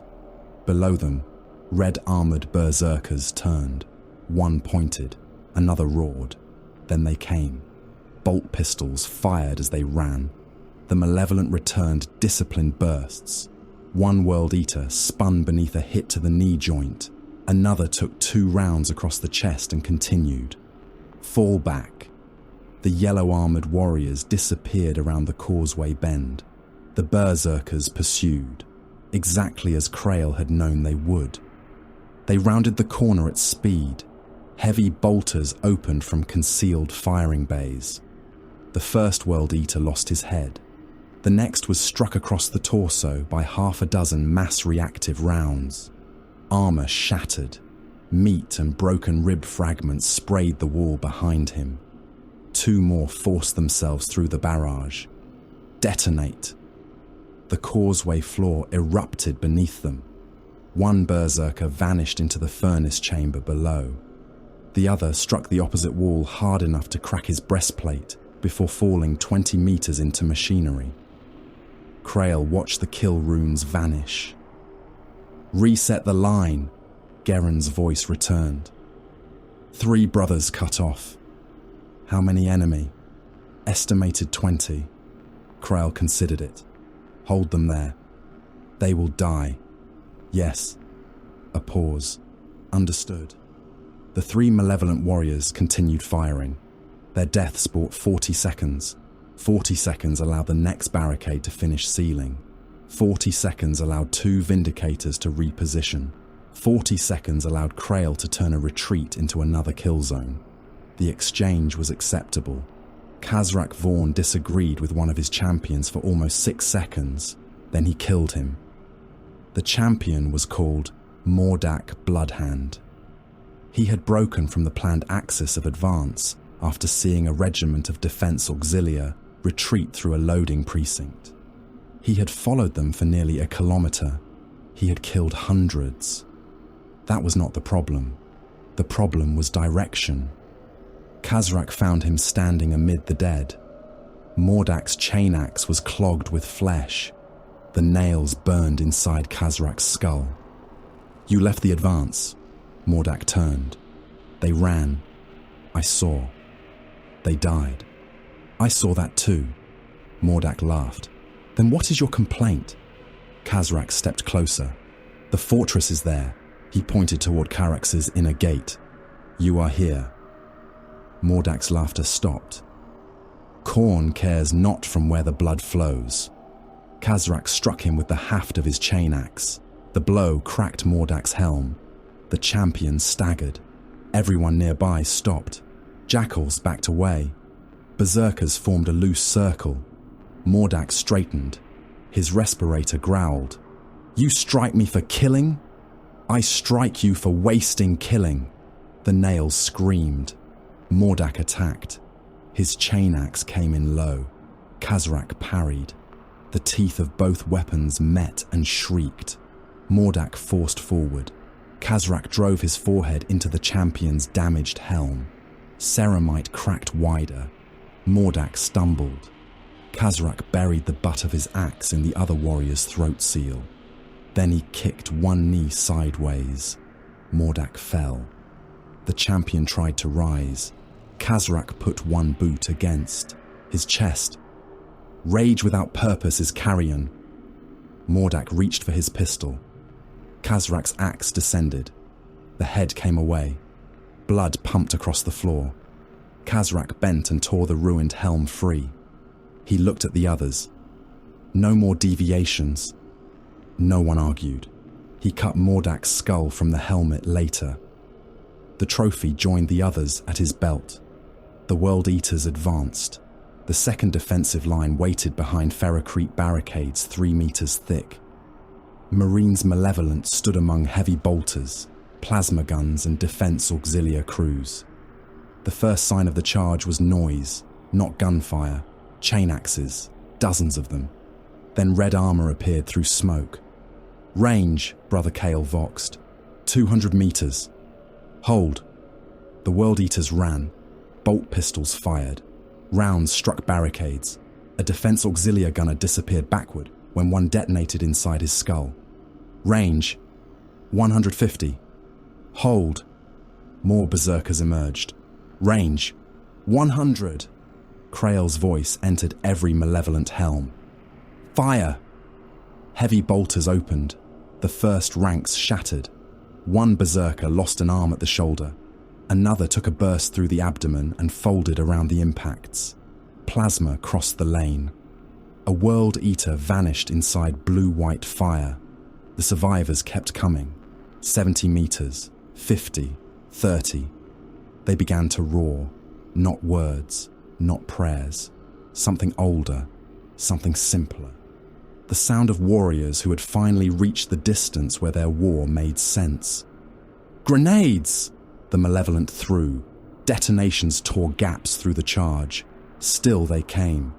The first berserker hit the barricade hard enough to climb it without slowing. His chain axe came down. A Malevolent raised his bolter to block. The teeth bit through the weapon. The berserker twisted. The bolter tore free. A combat blade entered the World Eater's side beneath the ribs. He ignored it. His axe struck again. The Marine Malevolent's pauldron split. Then 3 bolter rounds entered the traitor from the side. He fell. Another climbed over him. Then another. The firing line became a brawl. Thane heard the impact of the first World Eater against the blast door from 2 galleries away. He stood among 300 defense auxilia and 7 remaining brothers. The local commander was a major named Othric. He had been asking for evacuation for almost 4 minutes. Thane had ignored him for 3. Sergeant, the eastern route is still open. No. If we move now, we can extract the wounded. No. There are civilians in the lower galleries. Thane checked ammunition. Are they armed? Othric stared. What? The civilians. Do they possess weapons? No. Then they are not currently relevant. Othric looked as though Thane had struck him. You cannot mean that. A heavy impact shook the door. The locking bars bent. Thane pointed toward ammunition crates. Move your men. We need an evacuation route. You need loaders. Othric said nothing. Thane looked toward the autocannon emplacement. Your gun crew is dead. The bodies still lay around the weapon. One had no face. Another had been cut open from shoulder to groin. Replace them. We are infantry. You have hands. Another impact struck the blast door. The metal bowed inward. Thane raised his bolter. Useful men load ammunition. He looked at Othric. Useless men discuss classifications. The major turned. Load the guns. The auxiliaries moved. The blast door exploded inward. World Eaters entered through smoke. Las fire filled the gallery. It struck them everywhere. Breastplates, helmets, legs, shoulders. The berserkers slowed. They did not stop. One raised his chain axe and took 6 las bolts across the chest.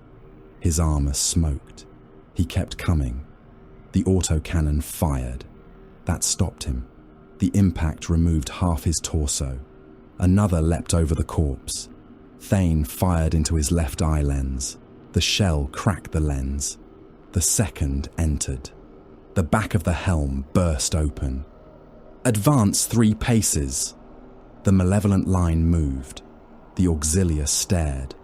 They were watching Space Marines fight at a distance measured in arm lengths. Thane caught a chain axe blow against his chains ward. The collision nearly tore the weapon from his grip. His opponent was larger, older. Red armor painted with dried blood. The World Eater pressed forward. Thane stepped inside the next strike. His combat blade entered the armpit seal. He drove it deeper.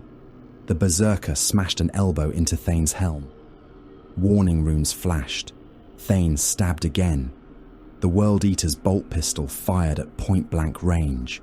The round entered Thane's flank. It detonated inside his armor. Pain became white light. He did not fall. He fired his bolter one-handed beneath the traitor's chin. The head disappeared. An Auxilia trooper nearby stared at him.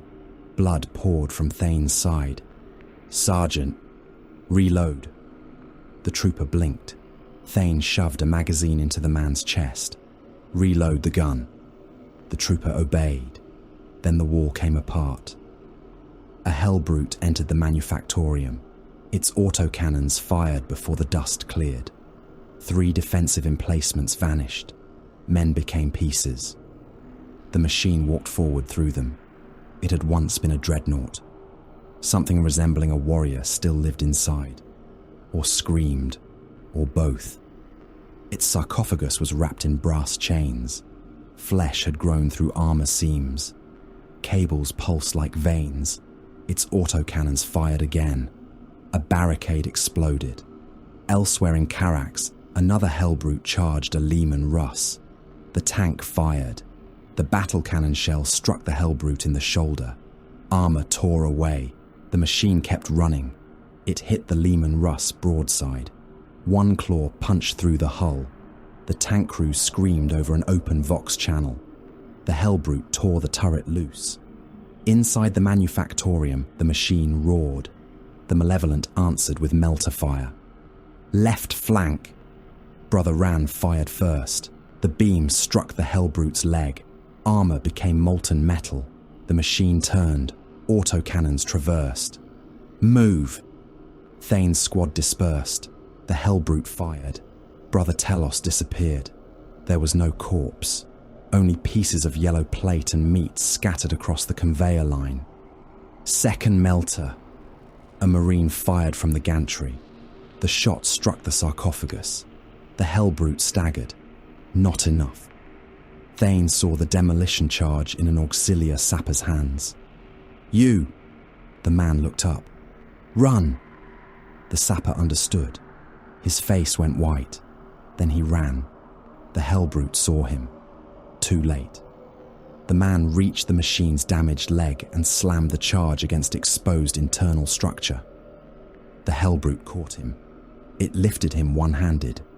The sapper screamed. Thane fired into the machine's optics. The Hellbrute turned toward him.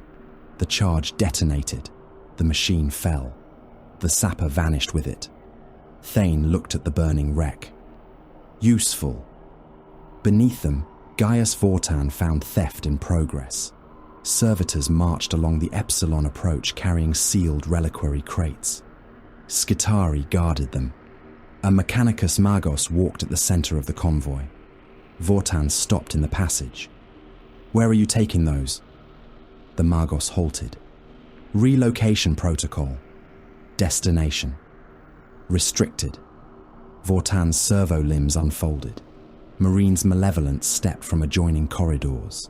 The Skitarii raised weapons. Vortan looked at them. "Do not."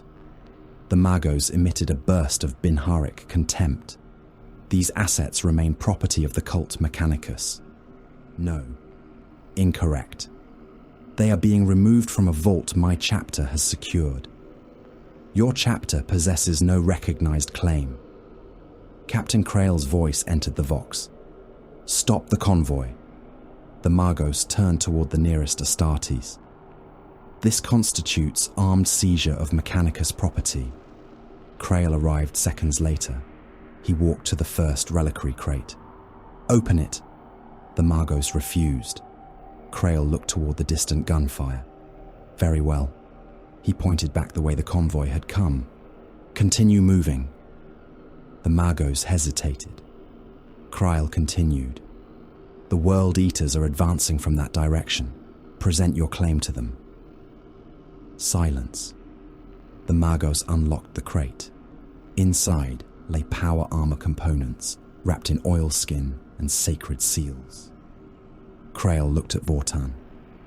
"Take everything." The Skitarii lowered their weapons. Khazrak reached the place where Dorak Ven had died. The bodies remained. Most had been stripped by scavengers. Others had rotted beneath dust. Khazrak found fragments of red armor beneath a collapsed barricade, a broken gauntlet, part of a breastplate, the remains of Dorak's helm. One horn had snapped. Khazrak lifted it. Vorek stood behind him. "You mourn him." "No." Khazrak turned the broken horn in one hand. "He died fighting. That is enough." "It is." Khazrak fastened the horn to the haft of his chain axe. No prayer, no lament. Dorak had died as a World Eater should. Nothing more was required. Then the inner furnace gate began to rise. Khazrak looked toward it. The massive doors opened slowly. Beyond them lay darkness. Retreating Imperial soldiers ran through the gap.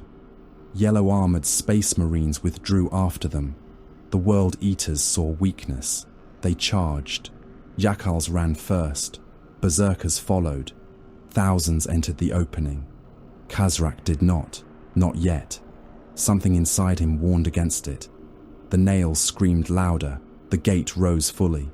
The darkness beyond disappeared.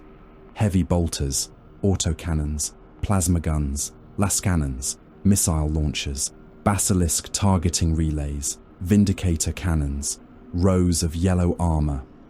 Krail stood at the center. The World Eaters were already committed. They were too close to stop. Krail watched them come. Then he opened the command channel. "Expend everything." The first rank died before it understood the gate had opened onto a wall of guns. Heavy bolters fired in overlapping lanes. Autocannons hammered through the smoke. Assault cannons wound themselves into shrieking rotation and vomited streams of mass-reactive death into the breach. Plasma coils burned white behind reinforced weapon shields. Lascannons snapped across the darkness with such violence that every discharge painted the interior of Karax in negative light. Then the artillery joined them. For several heartbeats, there was no distinction between weapons, only impact. The leading jackals vanished, not fell, vanished. Heavy bolter shells detonated inside torsos and threw pieces of men into the ranks behind them. Autocannon fire punched through one body, then another, reducing packed columns to tumbling red mist and broken limbs. Plasma struck the center of the charge and converted flesh, cloth, and scavenged armor into expanding clouds of incandescent vapor.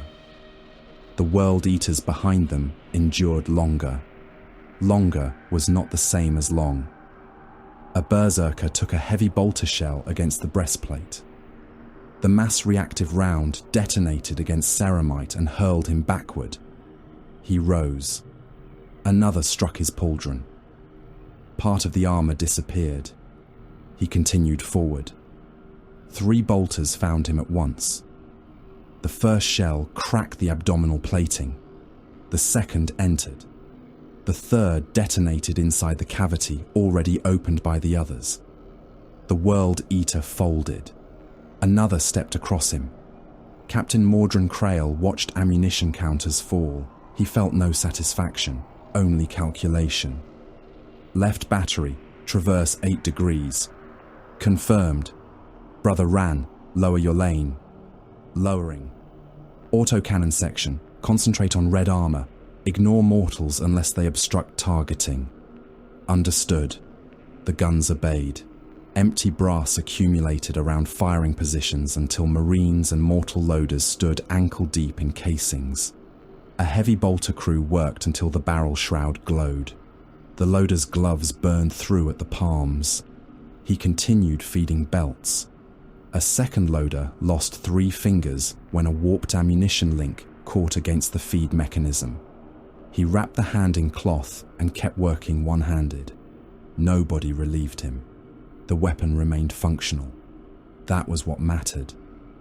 Behind the firing line, servitors carried fresh ammunition forward. Some had been designed to handle tank shells. Now they staggered under crates of bolt ammunition, hydraulic limbs shrieking as shrapnel struck their torsos. One lost its head. Its body continued for 11 paces before dropping the ammunition. Brother Telvar stepped over it, lifted the crate, and resumed firing without comment. The breach had become a furnace mouth. Everything entering it died.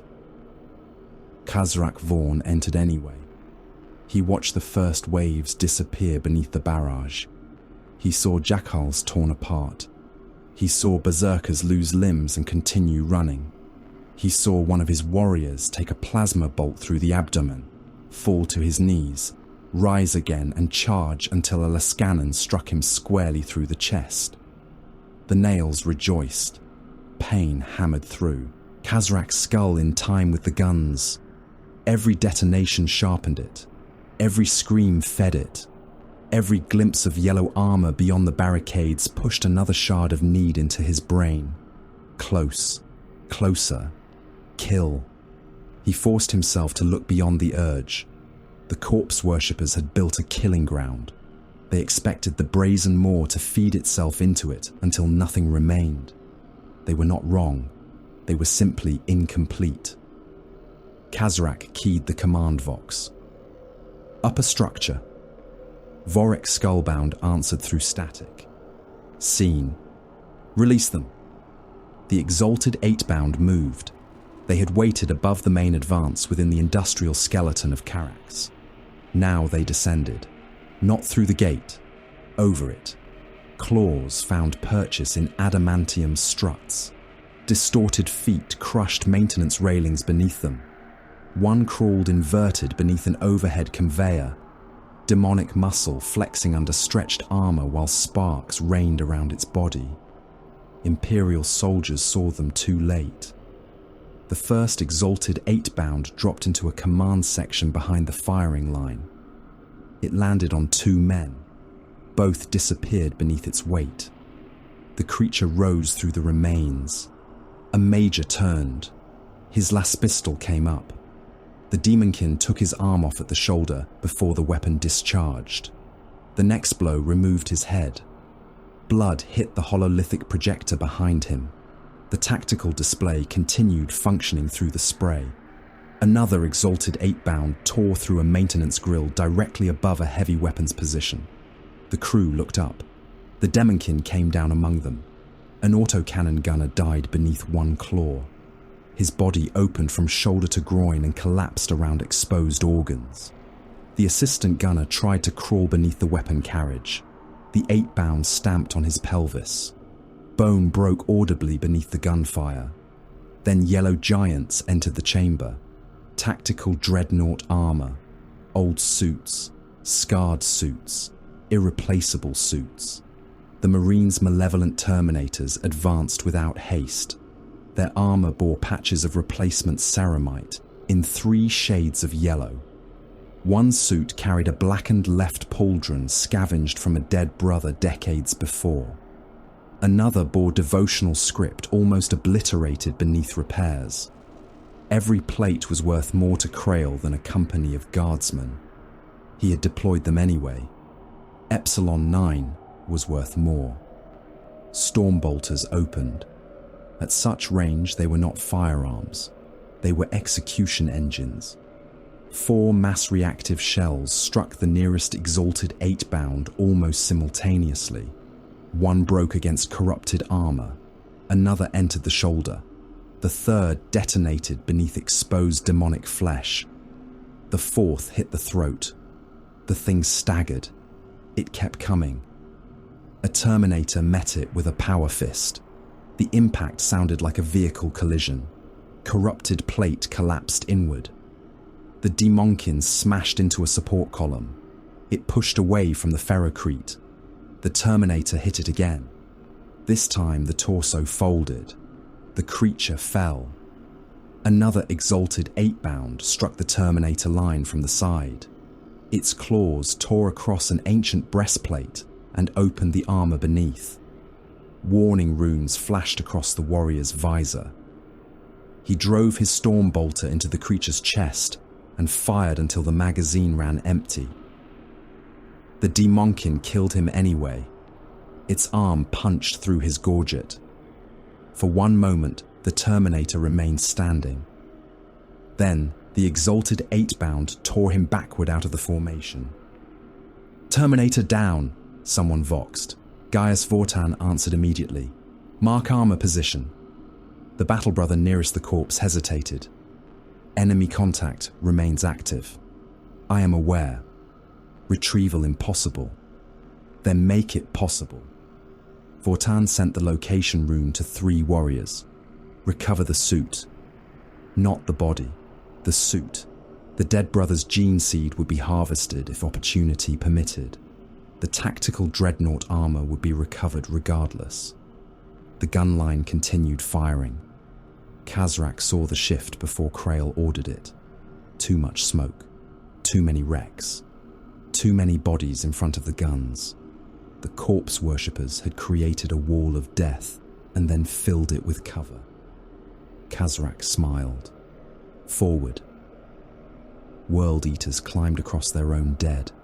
A wrecked rhino became a shield. Berserkers pressed along its flanks as heavy bolter rounds hammered. Sparks from the armor. The vehicle caught fire. They stayed behind it.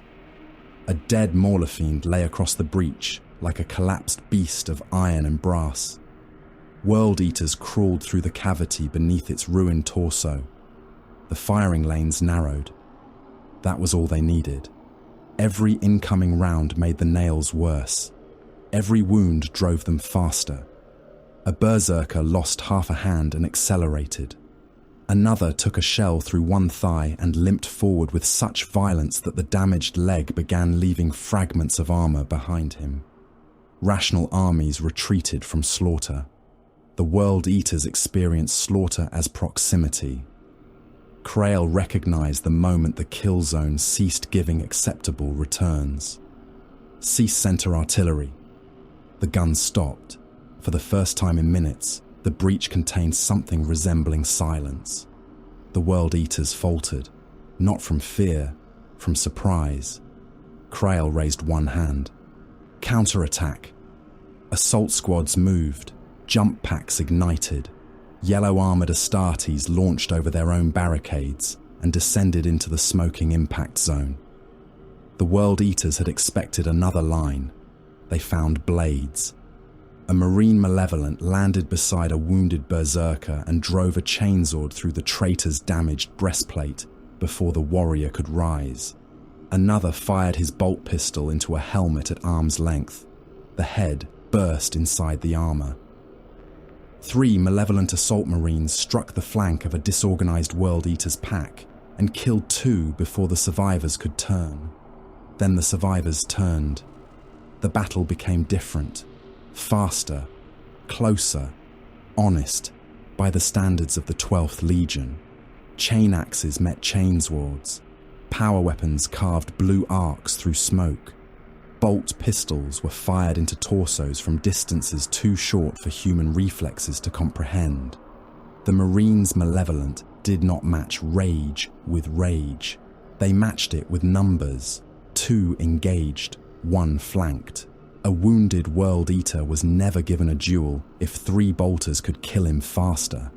A champion raising an axe toward one Malevolent found another already shooting into his exposed side. There was no honor in it. There was only efficiency. Khazrak loved them for that. The nails finally won. Not completely. Never completely. But enough. He entered the killing ground. Memory fractured around him. A white marble arena beneath another sky. The first implantation. Angron screaming. A legion in blue and white. A legion in red. Scalathrax burning. Yellow armor. Now. Kill. Kazarak fired his bolt pistol. A Marine Malevolent took the shell through the abdomen. The detonation opened his side. Kazarak reached him before he fell. The chain axe struck the wounded Marine beneath the arm and tore through the torso. Blood sprayed Kazarak's breastplate. The nails eased. For less than a heartbeat. Another target. A chainsword came toward his neck. Kazarak ducked. His axe hit the attacker's thigh. Ceramite split. The teeth entered flesh. The leg came away. The Marine fell. Kazarak stamped on his helmet. The first impact cracked the lenses. The second collapsed the faceplate. He moved on. A bolter round struck his pauldron. He spun. Another hit his chest. Armor cracked. Pain entered. Good. He found the shooter. The malevolent warrior fired again. Kazarak crossed the distance. His axe sheared through the bolter. The broken weapon flew from the loyalist's hands. Kazarak drove his forehead into the Marine's helm. Both helmets cracked. He laughed. The Marine struck him with a combat blade. The knife entered the seam beneath Kazarak's ribs. He felt it go in. The nails became incandescent. Kazarak broke the Marine's arm at the elbow and buried the chain axe through his shoulder. The body split downward. He ripped the blade free. Blood ran from his own side. His left pauldron hung loose. Half the brass edging on his breastplate had been blown away. He could hear Vorek roaring somewhere to the east. He could hear stormbolters. He could hear the god inside every impact. Then he saw Krail. Yellow armor beyond the wreckage. Black breastplate. Captain. Worthy. Kazarak pointed his chain axe. Krail. The name crossed the battlefield. The malevolent captain turned. Kazarak struck one fist against his own chest. Come. Krail raised his bolter. For a moment, Kazarak believed the corpse worshipper would understand, would come forward, would answer warrior to warrior. Krail opened the command channel. First, 4th and 9th squads. Kazarak saw 3 formations turn toward him. Fire. The world became bolter shells. Kazarak moved. The warriors around him did not. One World Eater took the first volley across the spine. Another lost his head. A third stepped into Kazarak's path and absorbed half a dozen shells before collapsing. Kazarak threw himself behind the wrecked Rhino. Mass reactive impacts hammered the vehicle. Metal screamed. A shell detonated through the side plate and tore fragments across his back. He laughed again. Coward, he roared. Krail heard him. He did not answer. Lieutenant Garon stood beside him. He expected a duel. Then he expected poorly. Some chapters would have answered. Some chapters confused pride with strategy. Krail changed magazines. Kill him when killing him becomes efficient. The battle continued for another hour. By its end, the inner gate remained in Imperial hands. That was the official description. The reality was less impressive. The western galleries burned. The command decks were ruins. Tens of thousands of mortal defenders had died during the engagement and the bombardment surrounding it. Several Marines' malevolent squads existed now only as survivor pairs attached to other formations. 2 Terminators were dead. 1 suit had been recovered. The other remained beneath an exalted 8-bound corpse and 3 tons of collapsed decking. Vortan had already assigned a retrieval team. World Eaters dead covered the breach. Jackals lay in heaps between them. Kazarak had withdrawn only far enough to gather another assault. Krail studied the casualty projections. Favourable. General Varro heard the word. He had arrived during the final minutes of the fighting, face grey beneath dried blood. Favorable. Krail did not look at him. The enemy lost momentum. We lost an army. We lost men. Varro stepped closer. There is a difference. Yes. Krail changed the hololithic display. A route appeared beneath the fortress. Epsilon 9. Varro stared. The truth arrived slowly. The gate. Krail said nothing. The entire defense. Still nothing. Varro looked at Vortan. The tech marine was projecting subterranean routes and marking salvage corridors. You never intended to hold Carax. Krail finally turned. No. Varro's face went still. All of this was a screen. A screen is useful. For the armory. Yes. And when you have it. Krail looked back toward the subterranean map. We withdraw. Varro's voice became quieter. There are millions of people still inside Carax. They may withdraw as well. To where? That is not relevant to the extraction. Varro stared at him. Beyond the walls, artillery began firing again. The remaining World Eaters were already reforming. You mean to leave them between you and the traitors? Krail did not answer. He did not need to. Every lumen in Carax turned red. No transition, no flicker. Red. The fortress seemed to inhale. Vox channels burst into static. Then something roared through every speaker at once. Not near, not far. Deep. So deep that men clutched at their ears and found the sound was not entering through them. Blood began moving through the gutters. Uphill, across shattered floors, against gravity, toward the depths. Every World Eater in Carax stopped. Kazarak looked downward. The nails had become pain beyond pain. He smiled. The red tally. Vorik turned toward him. Kazarak whispered the rest. Almost complete. Deep beneath them, within the sealed reliquary of Epsilon 9, the remains of Lord Marshal Severin Holt rested behind sanctified glass. A thin fracture appeared across the surface, then another, and somewhere below the vault, 8 channels filled. The dead were made to face downward. Kazarak Vaughn had ordered it so.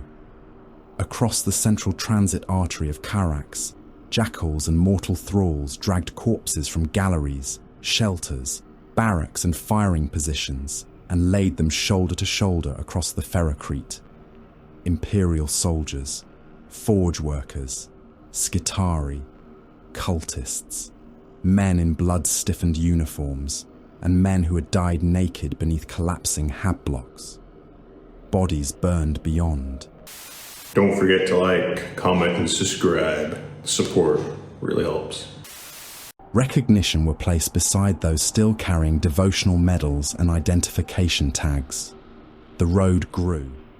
It ran from the outer manufactoria toward the depths beneath Carax, descending through transit galleries broad enough for armoured columns, and down into regions where the Forge City had been built over its own forgotten foundations. Blood flowed between the bodies, not randomly. Jackals hacked channels into the floor with industrial cutters. Captured forge serfs were forced to deepen them with drills and excavation claws. Where the Ferrocrete resisted, melter charges opened grooves through the ancient foundations. 8 paths, always 8. Those who tried to flee were killed beside the channels. Those who refused to work were killed inside them. Those who finished their labour were usually killed afterward. The blood had to flow. Kazarak stood above them on a loading gantry, listening to the butcher's nails chew at the back of his skull. Vorik skullbound watched from beside him. You build like a priest. Kazarak looked down at the corpse road. No, you carve symbols. I make a path. To corn. To slaughter. Vorik gave a low growl of amusement. Same destination.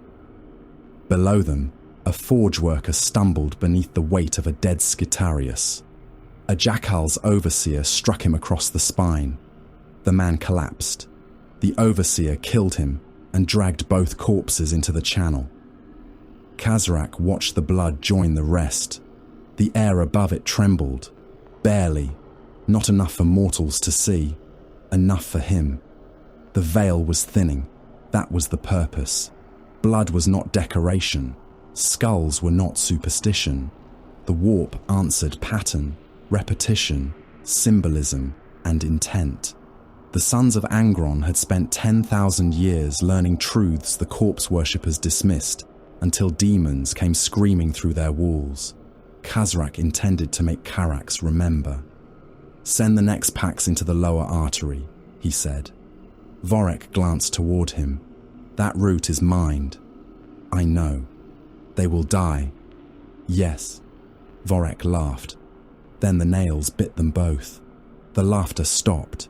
For several heartbeats they stood rigid beneath the red lumen glow, hands tightening around weapons. Kazarak forced the pain down. "Every death opens the road." Vorek's breathing rasped through his helm. "And when it is open..." Kazarak looked toward the depths. "We walk it." Far above them, Captain Mordrin Krail listened to a world ask for salvation. The astropathic relay aboard the Bitter Wrath translated the message into vox-distorted low Gothic. Western continental defense has collapsed beyond the Ferroline. Enemy formations are advancing through the Iskar industrial territories. Estimated surviving loyal strength requests immediate Astartes intervention. Repeat, immediate Astartes intervention. Krail stood beneath the hololithic projection of Karax. He did not look up. The voice continued. Entire population zones remain exposed.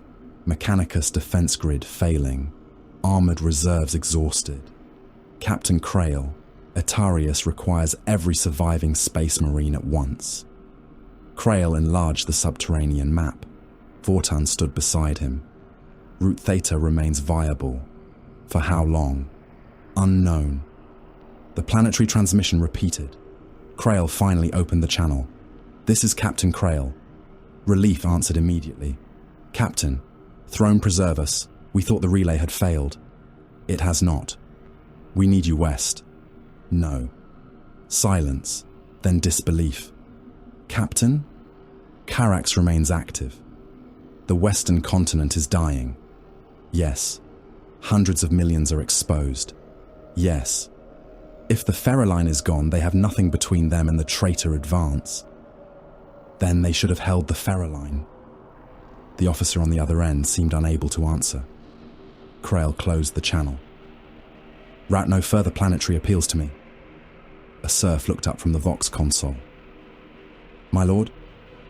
"Non-essential transmissions are degrading command efficiency." The serf swallowed. "Yes, Lord Captain." Vortan regarded the planetary map. Far beyond Karax, entire continents were changing color. Imperial control receded. Chaos advanced. Neither marine commented. The descent required vehicles. Krail took those too. The lower evacuation bay was filled with wounded. Thousands lay upon stretchers between columns of industrial crawlers, chimeras and medica transports. Men with amputated limbs. Soldiers burned beneath bandages.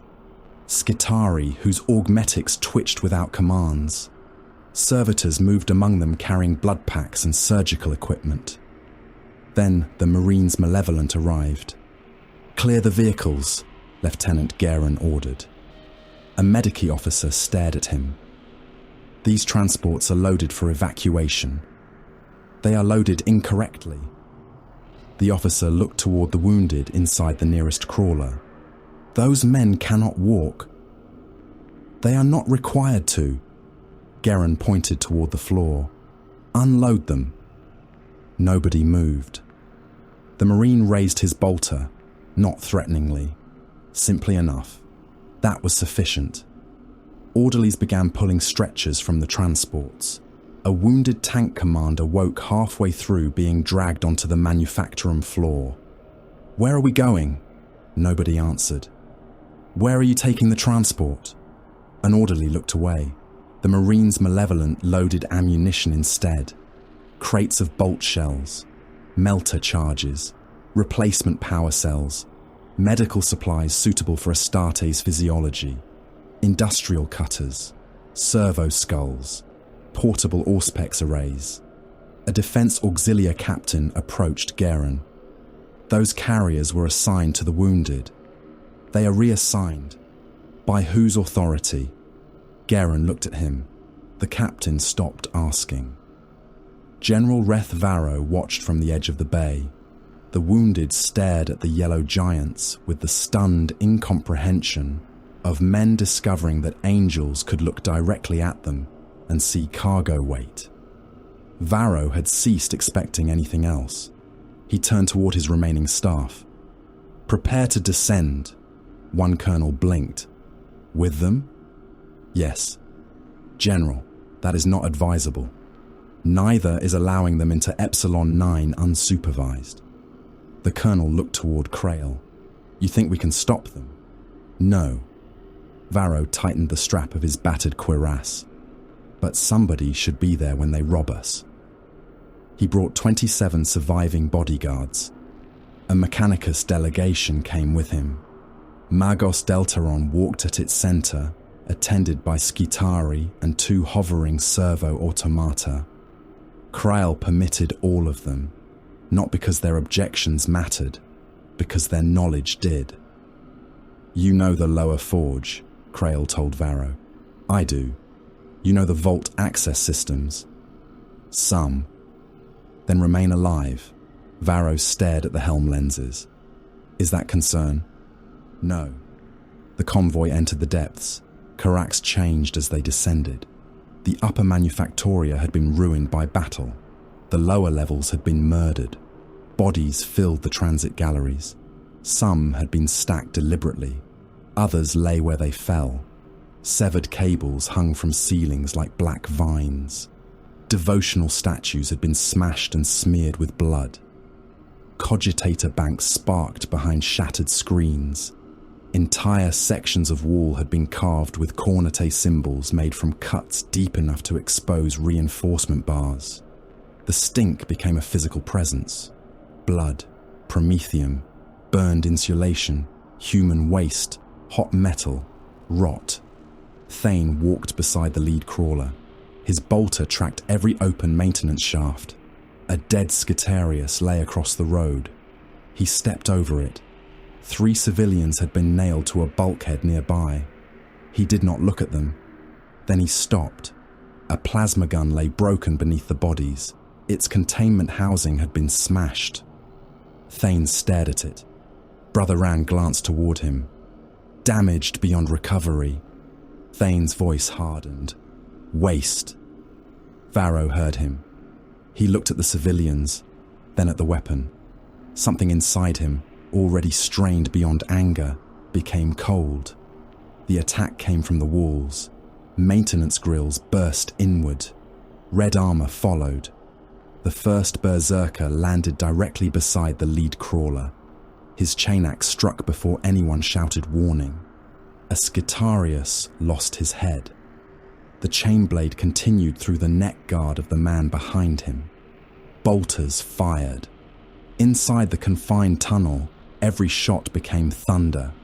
Mass reactive shells struck ferrocrete and filled the passage with fragmentation. One detonated inside a World Eater's pauldron. The traitor turned into the impact and kept coming. "Disperse!" There was nowhere to disperse. The passage was barely wide enough for 2 crawlers. Coolant pipes ran along one wall. Promethium conduits ran along the other. The Marines' Malevolent lost their artillery advantage instantly. This was blade range. World Eater range. A berserker crashed into Brother Ran. Their weapons met. Chain axe against chainsword. Teeth screamed against teeth. Ran fired his bolt pistol into the traitor's ribs. The World Eater smashed him into the crawler. Metal buckled. A second Marine fired into the berserker's back. The shell cracked armor. The next went through. The World Eater jerked as something exploded inside him. Still he turned. Ran drove the chainsword into the damaged plate and opened him from flank to sternum. Blood and ruptured organs spilled across the floor. Another berserker came through them. Varro had no idea how many there were. The battle was too fast. He saw yellow armor, red armor, flashes, bodies. A World Eater drove a Marine Malevolent through a coolant line. The pipe burst. Freezing vapor blinded half the corridor. Men slipped. A Defense Auxilia soldier fell and disappeared beneath armored boots. Someone screamed until a chainsword drowned him out. Varro fired his last pistol at a shape emerging from the vapor. The shot hit red ceramite. Nothing happened. The berserker turned toward him. Varro suddenly understood scale. Not strategic scale, not armies, not continents. This. The Red Warrior filled the corridor. His armor was scarred by 10,000 years of violence. Blood ran from vents in his helm. The chain axe in his hand had teeth as long as Varro's fingers. Varro fired again. The berserker came forward. A yellow-armored Marine hit him from the side. Both slammed into the wall. The Malevolent drove a combat knife into the traitor's neck seal. The World Eater head-butted him. The knife tore loose. The Marine fired his bolter beneath the berserker's jaw. The head burst apart inside the helm. The corpse fell at Varro's feet. The Marine turned. Varro stared at him. "You saved me." "No." The Marine reloaded. "You have the vault codes." Then he moved away. Varro looked down at the dead World Eater. There it was. The difference. The red ones killed because murder had become worship. The yellow ones killed because everything possessed a value, and life was simply one more resource to be measured. He no longer knew which understanding frightened him more. Thane found Korvax deeper in the tunnel. The World Eater champion announced himself by killing Brother Tyric. His chain axe entered beneath Tyric's breastplate and tore upward. The Malevolent's abdomen opened. Tyric fired while dying. 3 bolt rounds struck Korvax at point-blank range.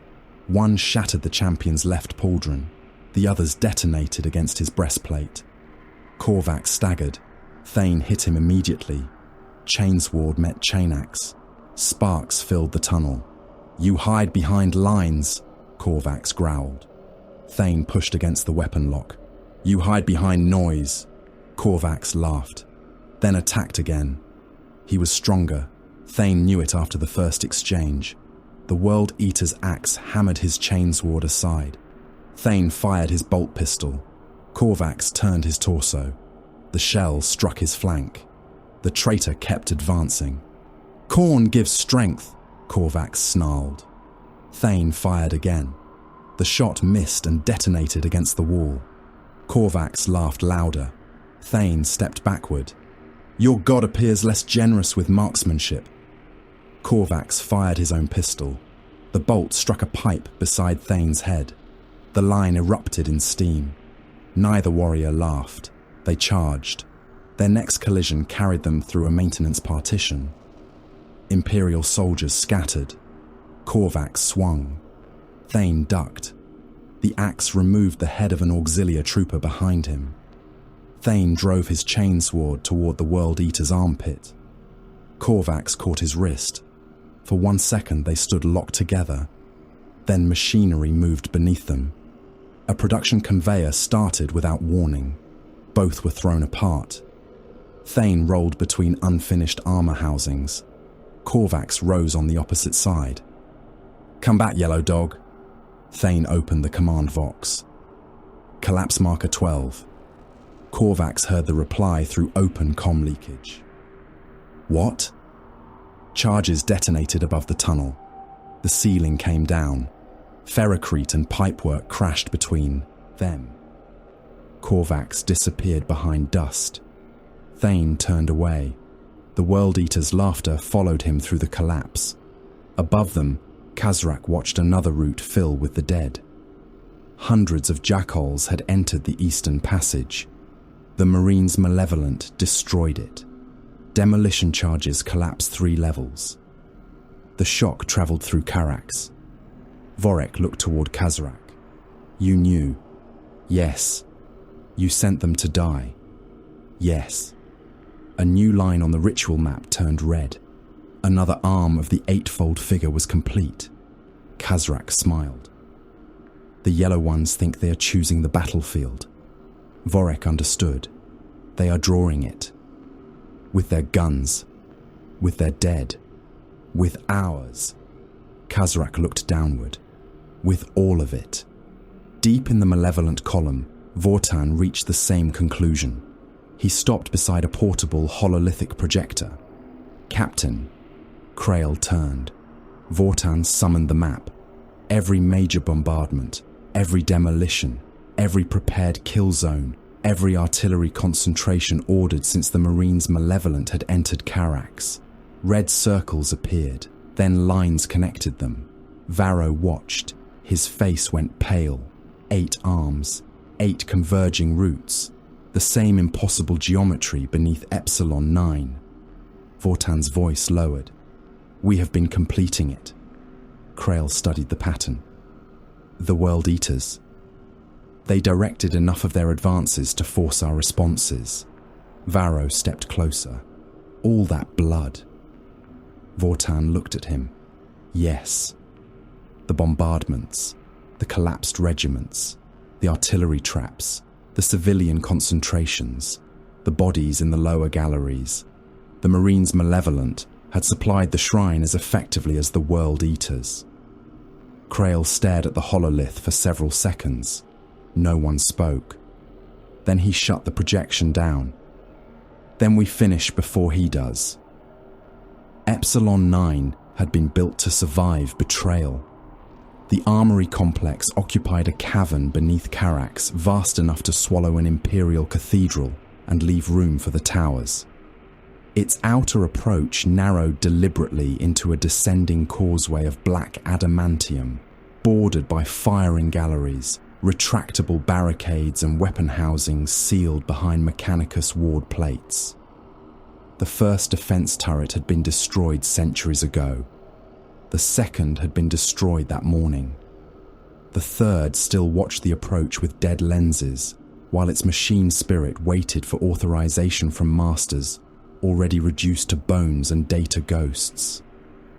Captain Mordrin Krail stopped beneath it. The survivors gathered behind him.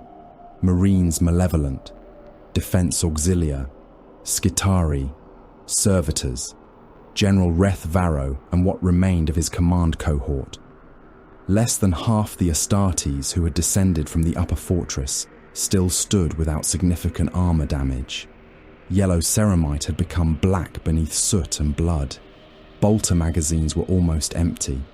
Chainswords had lost teeth. One Marine carried a bolt pistol because the receiver of his primary weapon had split under repeated fire. Before them rose the gates of Epsilon 9. They were immense. 3 separate adamantium portals stood one behind the other, each covered in sigils of the Omnissiah, purity seals and machine script layered by centuries of custodianship. Gene-lock housings sat within the archways. Sensor apertures tracked movement with the faint twitching of systems that had not yet entirely died. The World Eaters had tried to force entry before. Their failure remained written across the walls. Chainax scars, melter burns, bolt impacts. One section of adamantium had been struck so many times that the surface resembled hammered flesh. A red-armored corpse remained impaled upon a defensive spike above the first portal. Nobody had removed it. Vortan looked at the gates. His servo limbs unfolded. This is older than the surrounding forge. Varro wiped blood from one eye. Can you open it? Vortan moved toward the access plinth. I did not say it was older than me. He drove, and the machinery screamed. Not mechanically, digitally. Binharic static flooded the noosphere around him as the vault systems reacted to intrusion. His helm display filled with warning runes. Ancient authentication trees opened, rejected him, then reopened beneath brute force command codes and tech marine overrides. Krail turned away from the gates. Defensive. Perimeter. Thane moved immediately. His left pauldron was cracked. One knee actuator dragged slightly after the tunnel fighting. He began placing Marines across the approach. Brother Ran, right barricade. Confirmed. Brother Geren, upper firing slit. Confirmed. Auxilia behind the second line. They fire only when ordered. An Imperial officer looked at the ammunition carried by his men. Sergeant, we have less than 2 magazines per rifle. Thane glanced at him. Then Miss Less. The officer said nothing. Behind them, Vortan pushed deeper into the vault cogitators. Information began appearing across his visor. Inventory fragments, some corrupted, some complete. He sent them directly to Krail. Confirmed stock. Krail opened the first data file. Bolt ammunition, thousands of rounds, mass reactive standard issue, armor-piercing patterns, incendiary loads, rare magazines sealed in preservative cases. He opened the next. Power armor, complete suits, partial suits, reactor assemblies, replacement greaves, pauldrons, helmet systems, gorget seals, interface cabling, servo bundles, ceramite plating stored by mark and compatibility. Another file. Rhino transmission housings, Predator track assemblies, Land Raider suspension components, plasma containment units, weapon replacement barrels. Krail became very still. How much remains intact? Vortan's reply came after several seconds. Enough. That was more than enough answer. Another archive unlocked. Relic inventory. Vortan read aloud. Master-crafted Thunderhammer, provenance uncertain, recorded as carried by an Astartes champion during the Ashen Compliance. Krail said nothing. Plasma weapon, pattern unidentified, containment architecture absent from current forge schemata. Functional? Preserved. Then functional until proven otherwise. Vortan opened another entry. Artificer-grade armor components, multiple pieces, possibly enough to restore 3 damaged suits beyond current chapter capability. Mark priority, already marked. Another. Power blade, name recorded as Judgment of Arcos. Bearer listed only as an Imperial hero of the late 37th millennium. No surviving lineage record. Varro looked at Krail. You hear only equipment. Krail turned his helm slightly. What else should I hear? History. History does not stop chain axes. Varro stepped closer. Those relics belong to Etariis. No. They were entrusted to the Forge, and the Forge lost them. Varro stared at him. The vault remains sealed. The fortress does not. That is not the same thing. It is. Varro's voice hardened. You came here to loot an Imperial world. Krail looked at the great gates. I came here to place wasted material in more capable hands. You call theft redistribution? I call possession a matter of retention. Varro pointed toward the Mechanicus sigils. The Adeptus Mechanicus owns this armory. Krail faced him fully. If they owned it, they would be controlling it. You cannot possibly believe that. I do not require belief. Krail stepped forward until Varro stood beneath the shadow of his armor. Etariis failed to retain its weapons. We will not. Varro's hand moved toward his sidearm. Not enough to draw. Enough for every Marine nearby to notice. Krail ignored it. General, if you intend to dispute ownership, survive first. The sound came from far up the tunnel. Chain weapons. Many. The noise crawled down the descending artery like an approaching storm. Then came voices. Deep. Augmented. Hundreds of them. The World Eaters were coming. Thane looked toward the upper passage. How long? Vortan remained linked to the gate. Unknown. That is not useful. It is accurate. Thane checked his bolter. 17 rounds. He looked at Ran. 12. Garen. 21. Thane opened the squad channel. Single shots until contact. The Marines' Malevolent took position. The irony was not lost on anyone. Behind them waited enough ammunition to sustain a campaign. Before them stood warriors with almost none. The first jackals appeared. They ran beneath banners of flayed skin. Some carried autoguns, others axes, others nothing more than hooks and sharpened lengths of iron. Thane watched them fill the approach. Hold! Auxilia rifles tracked them. The jackals screamed. Hold! They crossed the first marker, the second. Fire! The approach became red. Lass fire struck the mass. Bolters followed. One Yakal's fighter took a mass-reactive round through the chest and burst into the bodies behind him. Another lost his head. 3 more were cut apart by a heavy stubber firing from the upper gallery. They kept coming. The first bodies became obstacles. The next wave climbed them. Thane understood immediately. They are building cover. Ran fired once, using corpses. Of course. The World Eaters had learned. Khazrak had learned.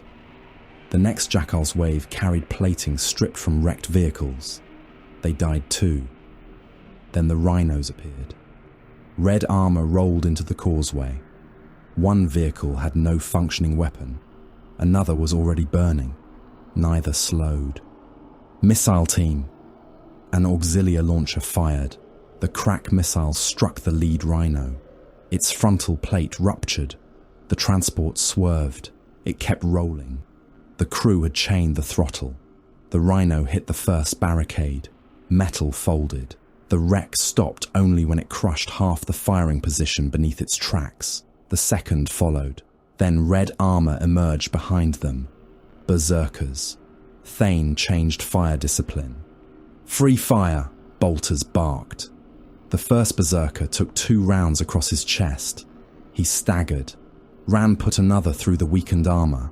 The traitor fell. A second crossed the distance before anyone could stop him. He vaulted the ruined barricade and struck a Marine Malevolent with his chain axe. The blow split the pauldron. The loyalist answered with a bolt pistol shot through the abdomen. Neither fell. They hit each other again. Then the lines met. The vault approach became a grinding wall of Astartes flesh and ceramite. Chain axes smashed against chainswords. Eviscerators struck hard enough to throw Marines from their feet. Bolt pistols fired into helmets at arm's length. One World Eater drove his weapon through a Malevolent's breastplate. The Loyalist seized the traitor by the gorget and headbutted him repeatedly until both helmets cracked. Another Marine jammed a combat blade into an exposed neck seal, twisted, then fired a bolt pistol into the wound. The World Eater's head disappeared in a wet burst inside the helm. Mortal soldiers watched from behind the Astartes line and barely understood what they were seeing. The fight moved too quickly. Yellow, red, impact, death. A defense auxilia rifleman fired at a berserker's back again and again. The last bolts blackened the ceramite. Nothing more. The World Eater turned. He saw the man. He began toward him. Thane intercepted. Their weapons met. The World Eater was Korvax. His armor had been repaired with crude brass plate after the tunnel collapse. One side of his helm was still split. "You ran," Korvax said. Thane pushed against the axe. "I repositioned. You buried yourself." "I buried you." Korvax laughed, then struck again. The chain axe tore through Thane's raised chainsword and bit into the upper arm. Ceramite cracked. Thane felt bone fracture. He fired his bolt pistol. Korvax twisted aside. The shot struck the wall. "You miss again," Korvax growled. "You are still talking." Korvax hit him. The blow glanced from Thane's helm and tore away part of the gorget. Warning runes flooded his vision. Pressure loss, neck seal compromised, left arm failing. Korvax attacked a third time. Thane caught the axe haft with his damaged arm. Pain became blinding. The World Eater drove forward. "You hide behind walls." Thane looked at the rune blinking beneath Korvax's feet. "No." He opened the command channel. "I hide behind explosives." Korvax's head tilted. Thane triggered the charge. The floor erupted. Both warriors disappeared beneath ferrocrete and smoke. The blast blew 3 jackals apart. A section of ceiling collapsed onto the approach. Korvax vanished beneath it. Thane landed several meters away. His left arm bent incorrectly. His chest plate had split. One leg refused to answer immediately. Brother Ran reached him. "Sergeant." Thane pushed himself upright. Ran extended a hand. Thane slapped it away. "Fight! Your arm is broken." "I know. Extraction. Fight." Ran turned. He obeyed. Thane recovered his bolt pistol with his right hand. Behind him, the first gate moved. Every head turned.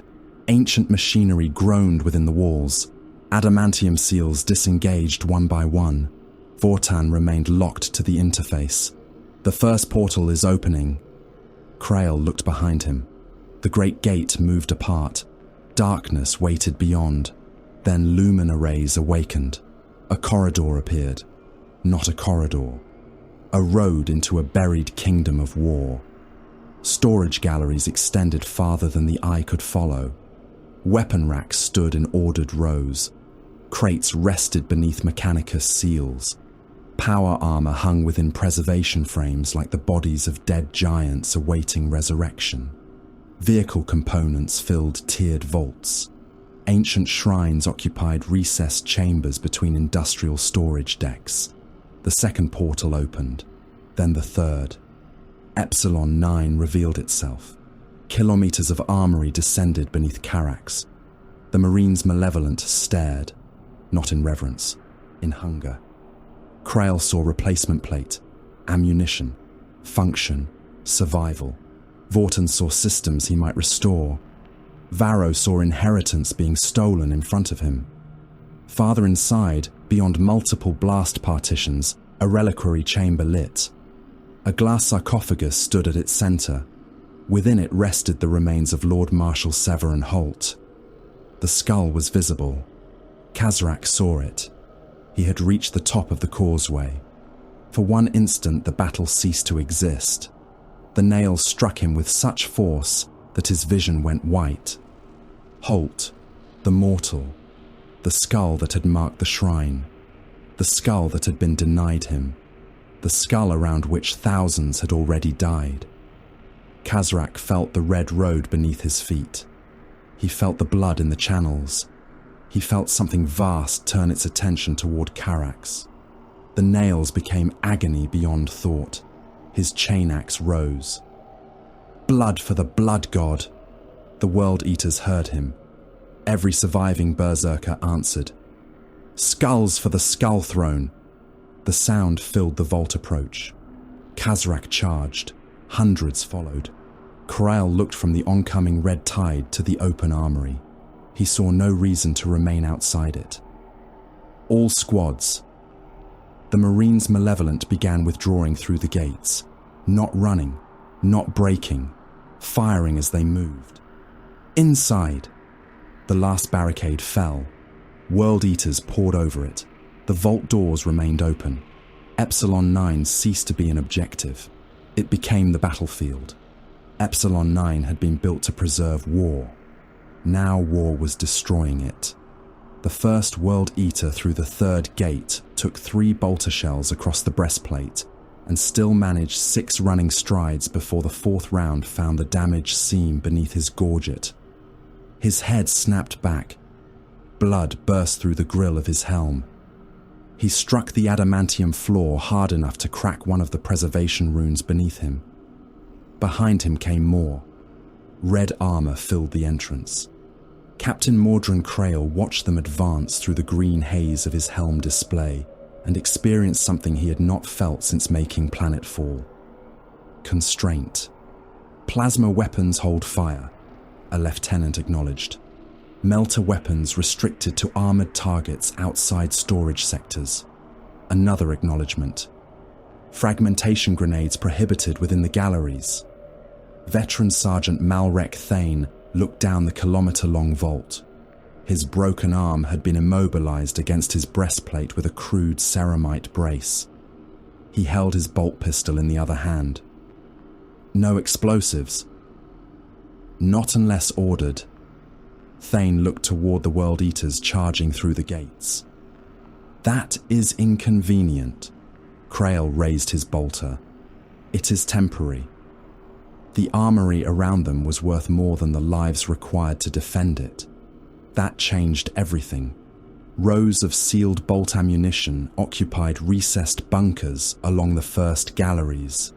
Suspended armor racks held components wrapped in preservative membranes. Replacement reactor housings rested beneath cog-toothed Mechanicus seals. Weapon shrines stood behind devotional screens of brass and stained crystal.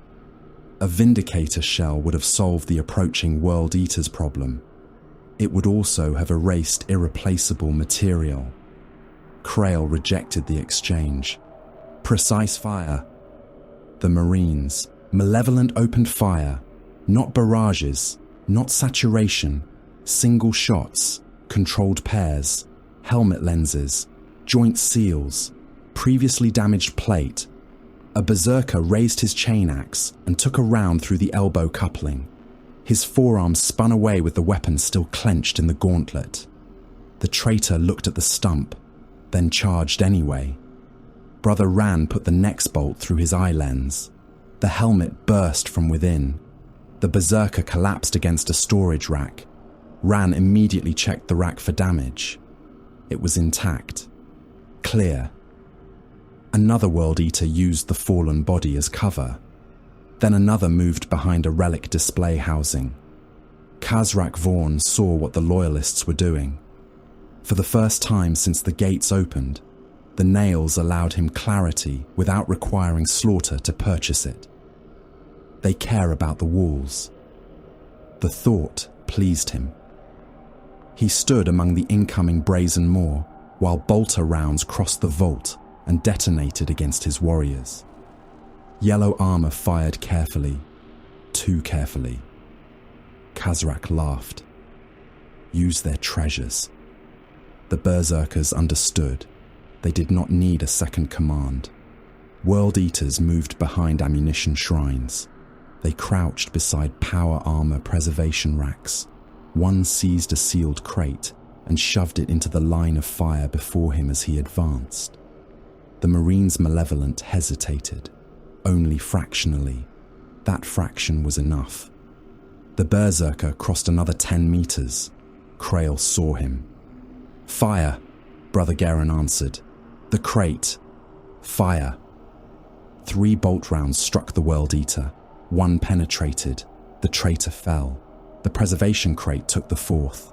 Its side ruptured. Ammunition cases spilled onto the floor. Krail's jaw tightened. Khazrak saw that too. The World Eater warlord began laughing harder. Again! The brazen maw spread through the vault. The war changed. Every storage rack became cover. Every relic alcove became a hostage. The Marines' Malevolent had spent hours turning Imperial lives into expendable terrain. Now Khazrak turned their prize against them. A berserker reached a power armor rack along Gallery Secundus. He did not hide behind it. He looked directly toward the yellow-armored defenders. Then he raised his chain axe. Gaius Vortan saw what he intended. No. The World Eater struck. The chain axe tore through the preservation frame. Sacred seals shredded. A preserved greave fell to the floor. Another blow split a breastplate dating from an older armor mark. Vortan's vision filled with warning runes that had nothing to do with personal injury. Stop! The berserker turned toward him. He struck the rack again. A helmet casing cracked. Vortan charged. The tech marine hit him with the servo arm. The claw closed around the World Eater's torso. Ceramite groaned. The berserker hacked at the mechanism. Vortan lifted him from the floor. Replaceable components, the traitor growled through his respirator. Vortan slammed him into the adamantium wall. Once, twice. The servo arm crushed inward. The World Eater's breastplate collapsed. Something inside him ruptured. Blood poured through the armor seams. Vortan threw the body aside. He immediately turned to the damaged rack. Not the corpse. Not the brothers fighting around him. The rack. He knelt beside the broken breastplate. His mechadendrites unfolded. Surface fracture. A servo limb lifted the damaged helmet. Repairable. The greave. Repairable. The split chestplate received a longer examination. Vortan's respirator exhaled once. Waste. A mortal gunner behind him screamed as a World Eater killed him. Vortan did not look up until the Auspex registered the traitor as an immediate threat. Then he killed that warrior too. Gallery Primus became the center of the battle. The passage was wide enough for tanks and tall enough for industrial walkers. Ammunition bunkers lined one wall. Armor shrines lined the other. Krael committed the Terminators. The decision cost him. Not yet in dead warriors. In risk. Every suit of tactical dreadnought armor entering the gallery represented relic material the chapter could barely replace. Every plate had been repaired so many times that old damage formed a history no archivist had bothered to record. The Terminators advanced anyway. Storm bolters spoke.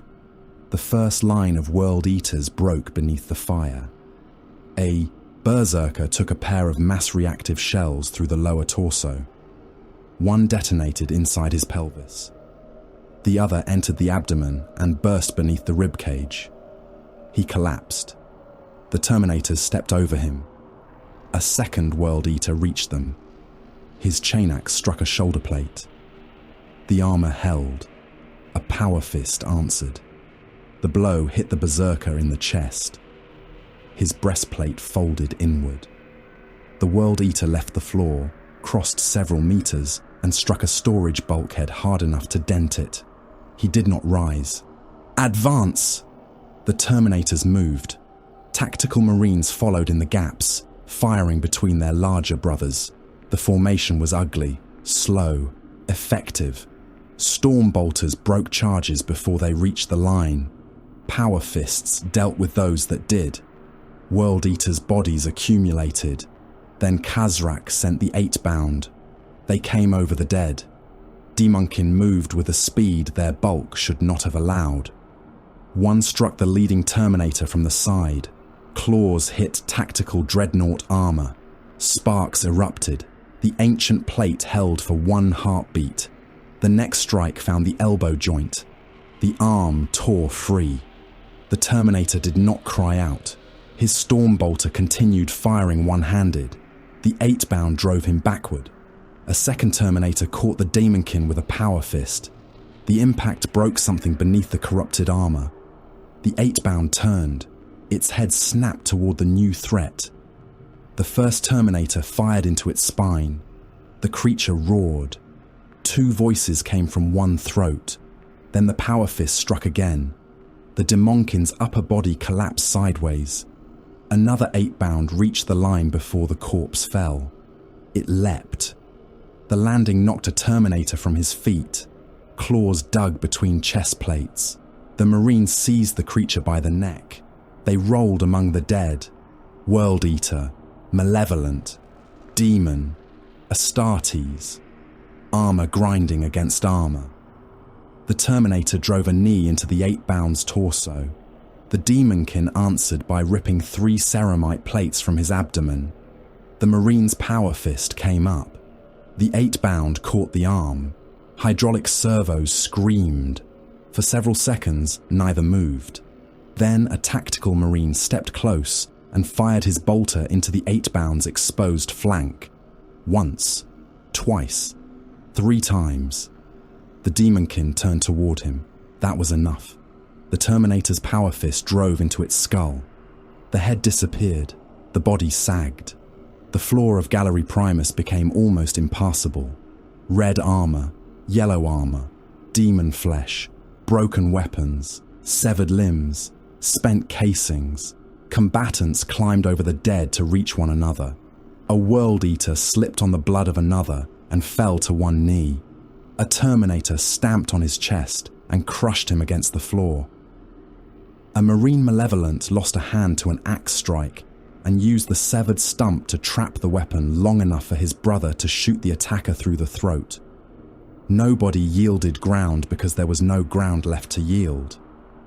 General Varro reached Holt's reliquary while the Astartes were still killing one another behind him.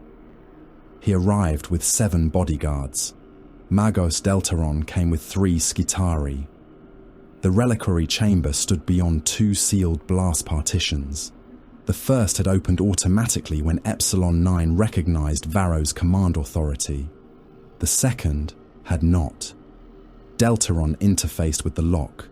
Binharic's static chattered through his Vox grill. Access rejected. Varro stared through the crystal partition. Holt's remains waited within. The Lord Marshal's body had been reduced by preservation systems. Most of the flesh was gone. The skull remained. The same skull Khazrak had crossed Karax to claim. Open it. Unable. Override. Override rejected. Varro slammed one hand against the barrier. I am acting Supreme Commander. Authority insufficient. Then whose authority is sufficient? Deltaron became very still.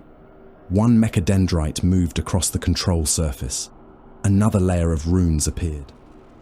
The Magos emitted a low burst of machine cant. Varro had learned enough Mechanicus behavior to recognize surprise. What? The reliquary has been integrated into the vault security architecture. Meaning? Deltaron projected the lock schema.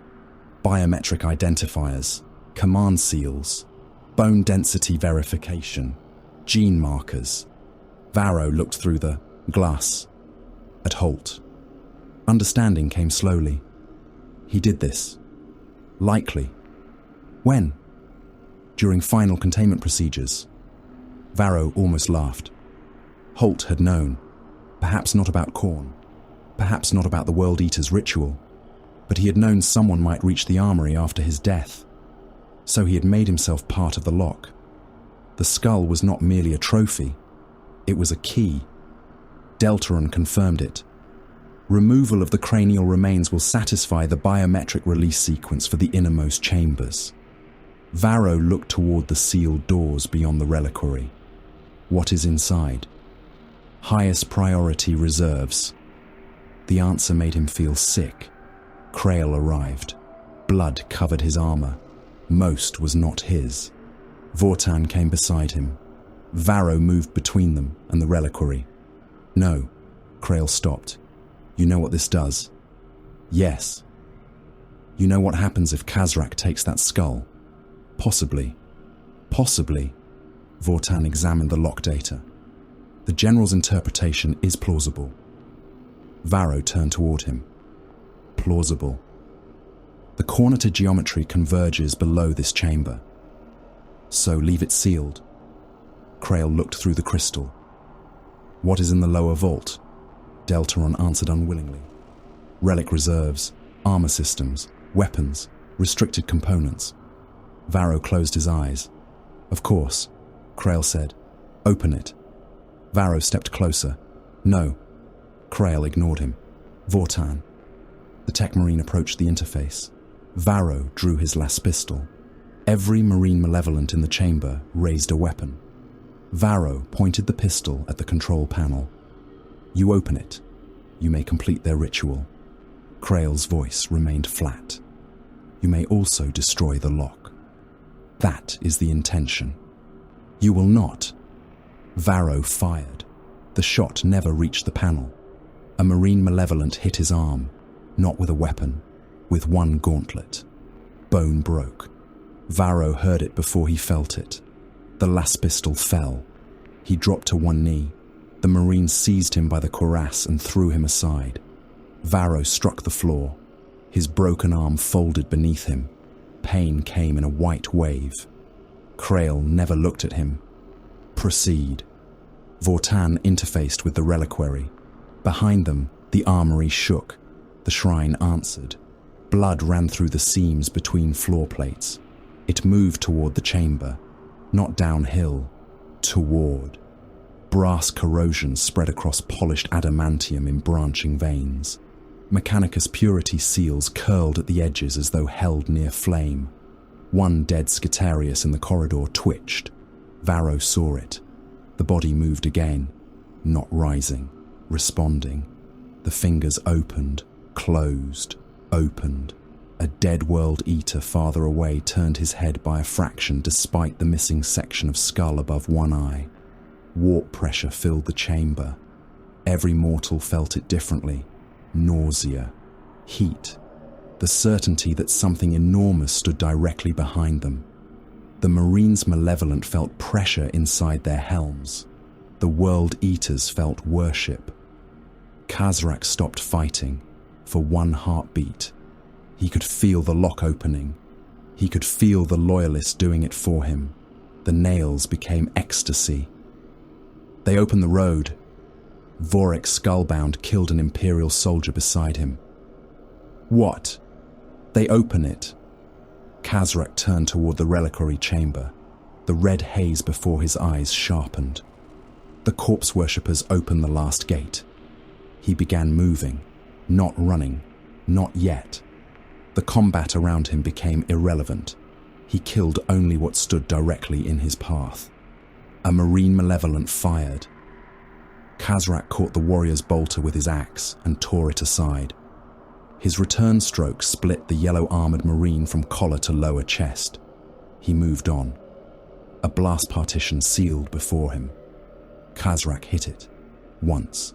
The metal bent. Again. The hinges cracked. Behind the partition, Vortan completed the final sequence. The reliquary glass unlocked. Purity seals detached. Data runes changed from red to green. The chamber went silent. Not quiet. Silent. Bolters still fired beyond the walls. Chain axes still screamed. Men still died. Yet for one impossible second, none of it reached the reliquary. The glass withdrew. Lord Marshal Severin Holt's skull sat within the preservation cradle. Bare bone. A crack across the brow. Imperial seals hung around it. Varro stared from the floor. Krail stared through his helm lenses. Vortan's mechadendrites froze. Then the blast partition exploded inward. Adamantium fragments crossed the chamber. Khazrak Vaughn came through them. Red armor, blood, chain axe raised. Krail turned to face him. Behind both warriors, mechanisms older than the surrounding manufactoria awakened. Deep locks disengaged one by one. The innermost doors of Epsilon 9 began to open. Khazrak Vaughn came through the shattered blast partition like something the vault itself had coughed up. Red armor, brass, blood. His chain axe struck first. Captain Mordrin Krail caught the blow upon the energized edge of his power sword. The collision filled the reliquary chamber with blue-white light. Khazrak drove forward. Krail's boots slid across the adamantium floor. The World Eater was stronger, not enough to decide the fight, enough to make Krail understand the next second mattered. Fire! 3 Marines Malevolent obeyed. Bolters hammered Khazrak from different angles. One shell struck his damaged pauldron and blew away another plate of ceramite. Another burst against the side of his breastplate. A third passed close enough to crack the brass teeth mounted across his helm. Khazrak broke contact. Not retreat. Movement. He turned with the incoming rounds, using the ruined partition and one of his own advancing berserkers to spoil the firing lanes. The berserker took a bolt through the throat. Khazrak did not look at him. His eyes remained on Holt. The skull rested inside the open preservation cradle. Krail saw the fixation.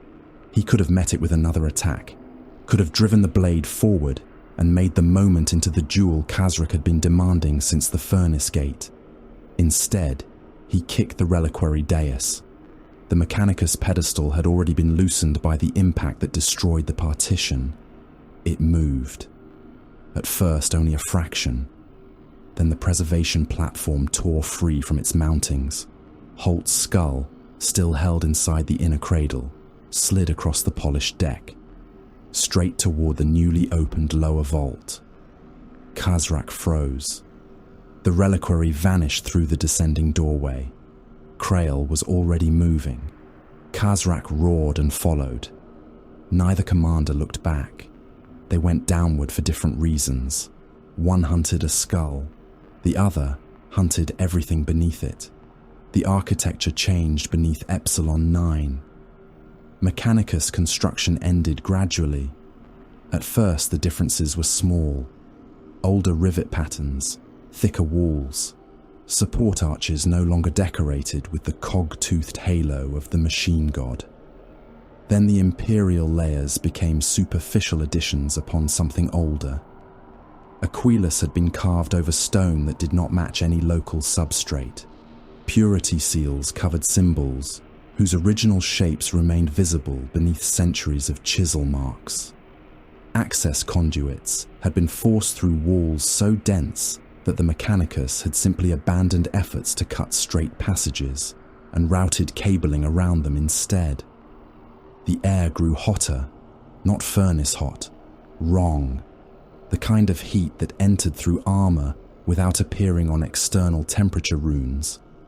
Krail descended through it with the remnants of his command squad. Behind them came Vortan, Thane, Ran, Garen, Terminator survivors, Skitari, Varro and the mortals who had not yet died. Beyond them came the World Eaters. The lower passages were too broad to be tunnels and too narrow to be halls. They resembled arteries inside a dead god. The reliquary platform had struck a stairwell farther below and broken apart. Holt's skull had rolled on. Khazrak could feel it. The nails told him. Every pulse stabbed deeper. Every beat of his heart seemed answered by something beneath the stone. Closer, closer. Kill, claim, offer. The words were no longer thoughts. They were instructions carved into pain. A berserker ran alongside him. Then another, then a third. One shoulder struck the first aside while trying to pass. The nails took the insult. The first berserker buried a chain axe in his brother's back. The second turned. They killed each other in 3 heartbeats. Khazrak did not slow. Behind them, cohesion began dying before the warriors did. 2 berserkers attacked a wounded jackal's pack because blood was nearer than the enemy. Another hacked apart a servitor carrying ammunition. One World Eater turned on his own Rhino crew when they refused to abandon the vehicle fast enough. Vorik Skullbound struck him across the helm and forced him onward. Forward! The berserker turned on Vorik instead. Vorik killed him. Forward! A few still obeyed. A few still remembered there had been a reason for descending. The rest remembered only that the nails hurt. Krail heard their warband vox disintegrating.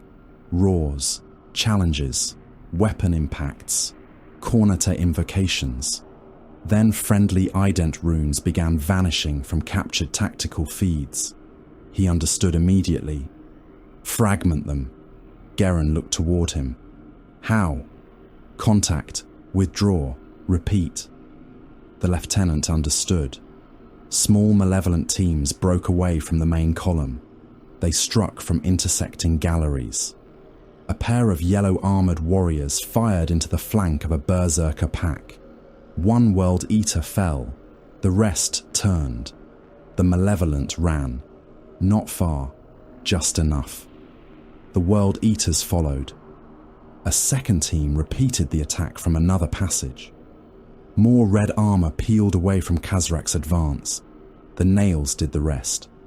Krail watched the enemy formation come apart piece by piece. "Third team, Eastern Gallery." Thane heard the order. "That route has no return." "I know." 3 Marines moved anyway. No complaint, no farewell. They entered the Eastern Gallery and opened fire. The World Eaters came after them. The last Vox transmission from the team contained bolter fire, chain axes, and one voice reporting ammunition depletion. Then, nothing. The diversion had removed nearly 20 berserkers from Khazrak's main body. Krail marked the exchange favourable. He did not speak their names. Vortan reached the first lower storage chamber and stopped. The scale of the vault became apparent. Vehicle assemblies occupied entire bays, Land Raider suspension housings, Predator engine blocks, Rhino transmission systems, ancient reactor casings, track assemblies hung from crane rails thick as HAB support columns. Some components were sealed inside preservative fields. Others were too large to move without heavy lifters that no longer functioned. Vortan opened a logistical channel.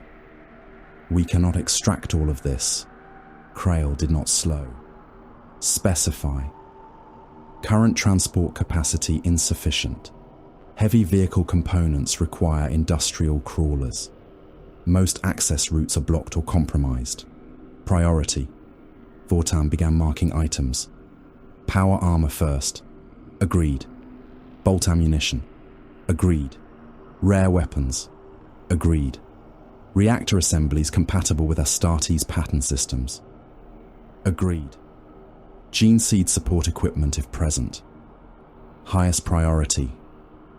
Vortan looked toward an enormous Land Raider transmission housing. "Vehicle components. Only what can be moved immediately." The tech marine hesitated. The chapter needed everything. That was the problem. Krail saw it. "Leave the rest." Vortan's voice hardened. "Waste. Wait." The distinction silenced him. Servo skulls scattered through the chamber, marking salvage. Green runes appeared over crates. Red runes over everything condemned by mass and time. The Marines' Malevolent moved past enough war gear to rebuild mortal armies. They could not carry it. For the first time since arriving on Etariis, the Forge world contained more than they could steal. Varro found the shrine by accident, or perhaps the shrine found him. His broken arm had been bound against his chest. Every step sent pain through his shoulder. His bodyguard had fallen to 5 men. Magos Deltaron walked beside him. Then the corridor ahead changed. No doorway, no threshold. One moment, imperial metal. The next, something else. Brass veins had grown through the floor. Not been laid. Grown. They pulsed faintly. Varro stopped. The nearest Etariis raised his weapon. The muzzle trembled. Blood ran along the wall. Upward. It reached the ceiling and disappeared into a gap between stone slabs. A machine assembly nearby contracted, expanded, contracted again, like a lung. Deltaron emitted a burst of Binharic denial. Varro stared at the chamber beyond. Skull shapes protruded from the walls. Some were metal, some were bone. Some changed when he looked away. The floor descended toward 8 channels, meeting around a central depression. Blood filled all of them. The shrine had no altar. The entire chamber was the altar. "This is under the armory," Varro said. Deltaron did not answer. "Magos." "Assessment." "What?" The tech priest's mechadendrites quivered. "Structural integration exceeds superficial contamination." Varro looked at him. "Speak Gothic." "The corruption is inside the foundations. How do we destroy it?" Deltaron turned his lenses toward the ceiling. "Collapse." Varro followed his gaze. Above them lay Epsilon 9, the armory, the relics, everything Krail had killed to reach. All of it? probability of total excision increases with total structural destruction.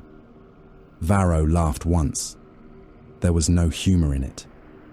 Of course. He found Krail several minutes later.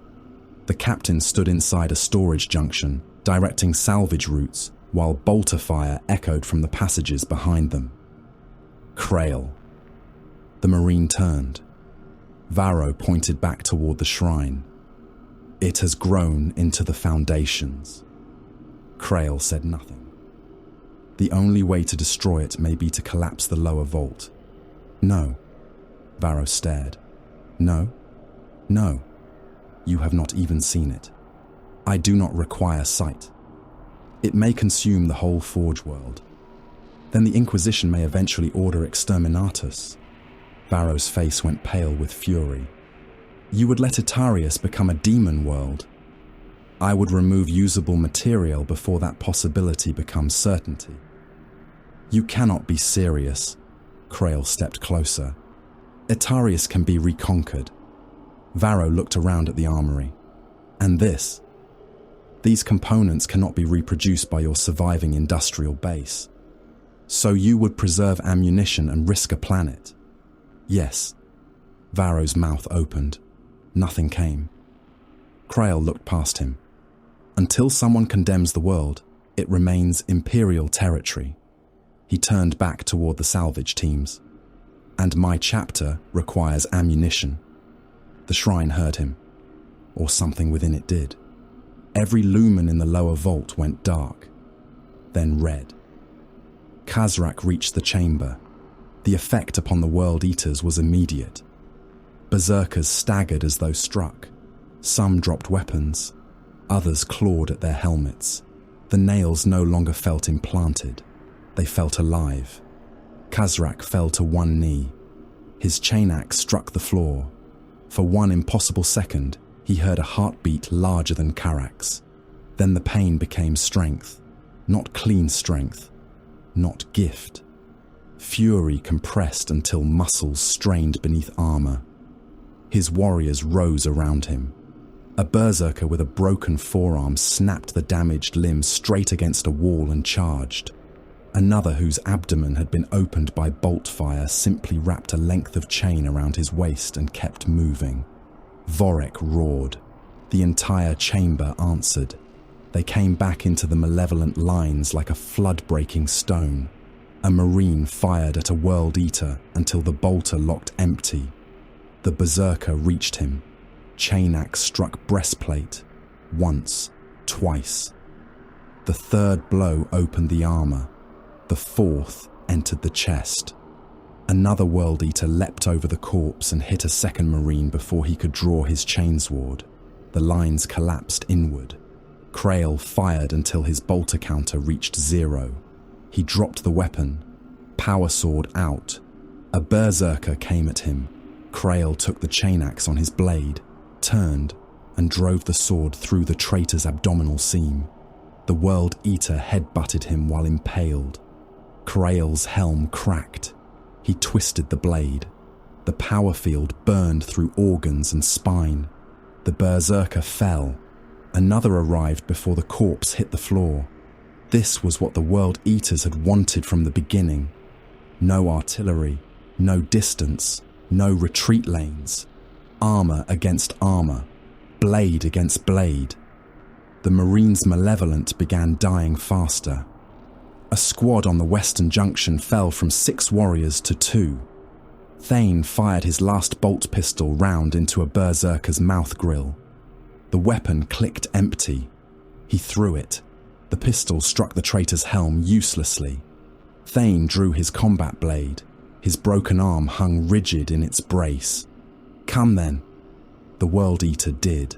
Ran intercepted from the side. Chainsword teeth found the back of the berserker's knee. The traitor dropped. Thane drove the knife through the damaged gorget. He looked at Ran. Ammunition? None. Good. Ran stared. Good. Now we stop pretending this is a firefight.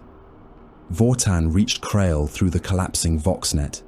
Conventional defense unsustainable. I know.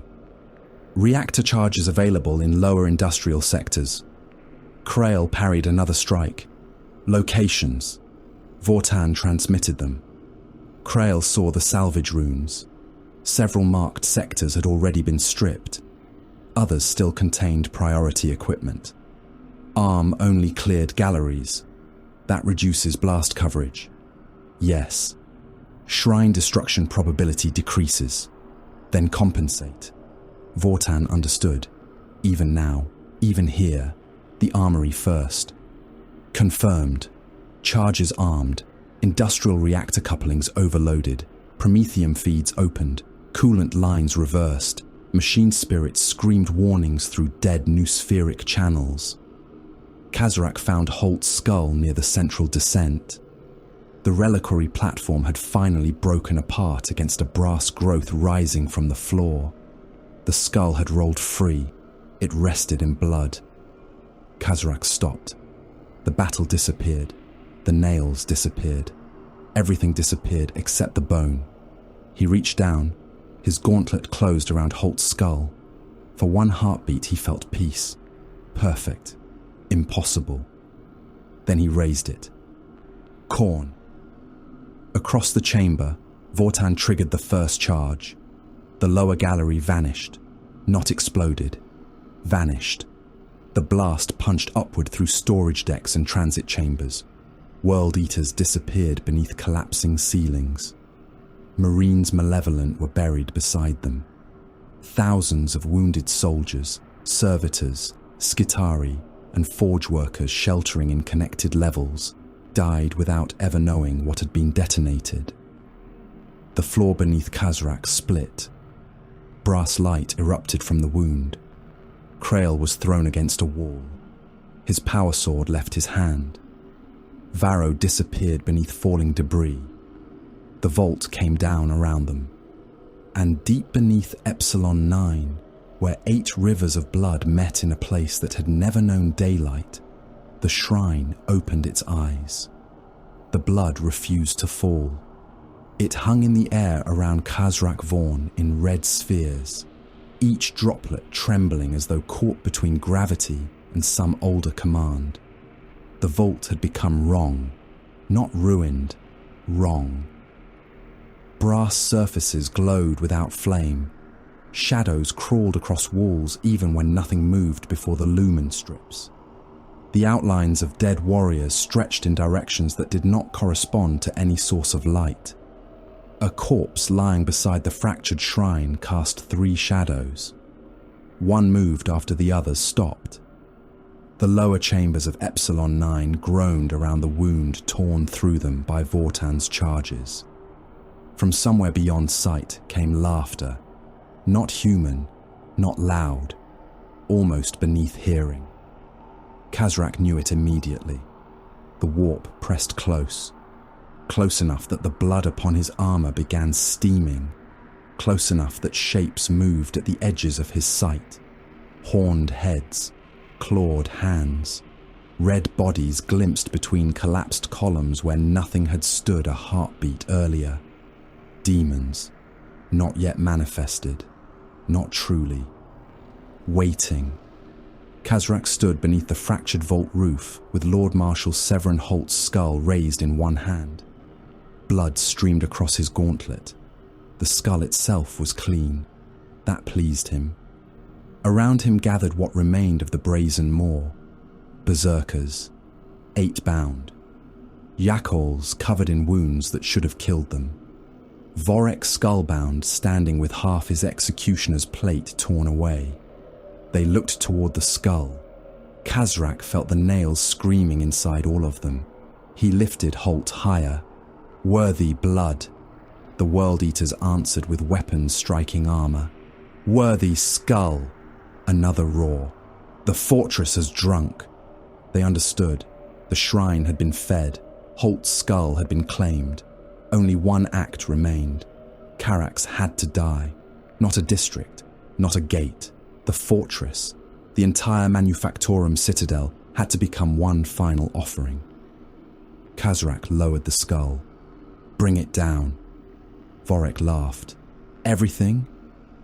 Khazrak looked upward through the broken vault levels, at the armory, the manufactoria, the billions of tons of iron and stone and machinery above them. All of it. The nails stabbed. Khazrak smiled. Kill whatever remains. The World Eaters moved. No formation, no restraint. The time for both had passed. The brazen maw spread through the lower, vault like blood through open arteries. Charges were taken from dead sappers. Promethium feeds were opened. Reactor conduits were cut. Berserkers hacked at structural supports because the act itself pleased them. Jackals dragged fuel cells into piles beneath load-bearing arches. Others simply killed. Anything. Everyone. The shrine did not care. Captain Mordrin Krail cared about something else. Extraction routes first. His voice crossed the surviving Malevolent Voxnet. Static answered. Then confirmations. Fewer than before. Much fewer. Do not pursue. Veteran Sergeant Thane replied through gritted teeth. Understood. Do not reinforce mortal positions unless they obstruct the withdrawal. Understood. Salvage columns take priority. Krail climbed from beneath a slab of fractured adamantium. One leg actuator screamed. His helm had lost its left ocular. The remaining lens painted the world green and red. He found his power sword beneath a dead Etariis. The weapon still functioned, useful. Around him, wounded Imperial soldiers were crawling through debris. One reached toward him. "My lord!" Krail stepped over him. A servitor trundled past carrying a crate of bolt ammunition. 2 Marines escorted it. A World Eater appeared from a side passage. The wounded soldiers screamed. The Marines did not stop. They protected the crate. The Berserker hacked down 3 mortals before Brother Garen turned and fired. 2 shells struck the traitor's chest. The 3rd broke the gorget. The 4th entered the throat. The World Eater fell. Garen resumed walking beside the ammunition. A wounded Defense Auxiliar officer stared after him. "You left them." The Marine did not answer. The officer looked toward the bodies, then at the crate. Understanding came.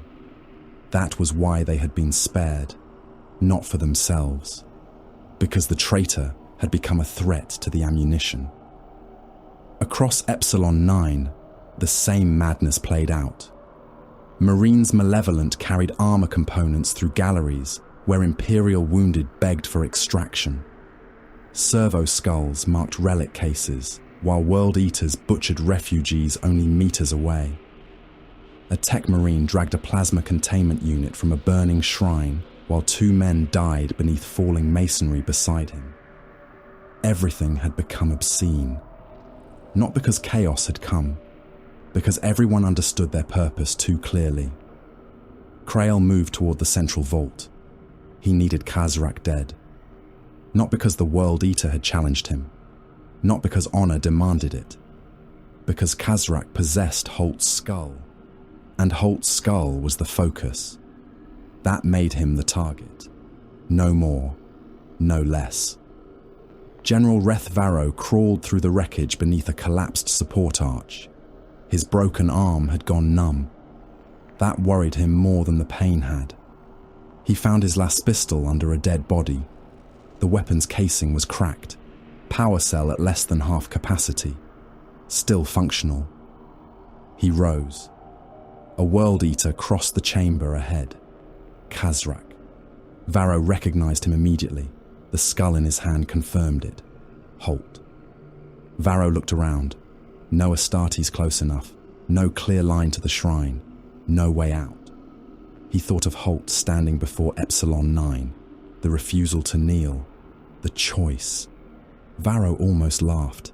He had spent days condemning Marines Malevolent for treating lives like numbers. Now he understood something worse. Sometimes there was only one useful thing left to do. He raised the last pistol. Khazrak turned. Too fast. Varro fired. The beam passed close to the skull. Kazarak crossed the distance before Varro could fire again. One massive hand closed around the weapon. The las pistol broke. Varro drew his combat knife. Kazarak looked at it, then at him. "You are the commander." Varro said nothing. After halt. "Yes." Kazarak tilted his head. Varro could hear the nails ticking beneath the damaged helm. "You would destroy his skull." "Yes." "Why?" "To deny you." Kazarak laughed once. Not mockery. Approval. Varro attacked. The knife struck the World Eater's breastplate. The blade broke. Kazarak looked down at him. "You came anyway." Varro spat blood. So did Holt. For one moment Kazarak became still. Then his chain axe moved. There was no torture, no display. One strike. Varro never felt the blade enter. His head struck the floor several meters from his body. Kazarak looked down at the corpse. "Better." Then he walked on. Krael received the target lock. Kazarak moving north. Thane answered. "Visual." "Vortan." "Visual." "Garen."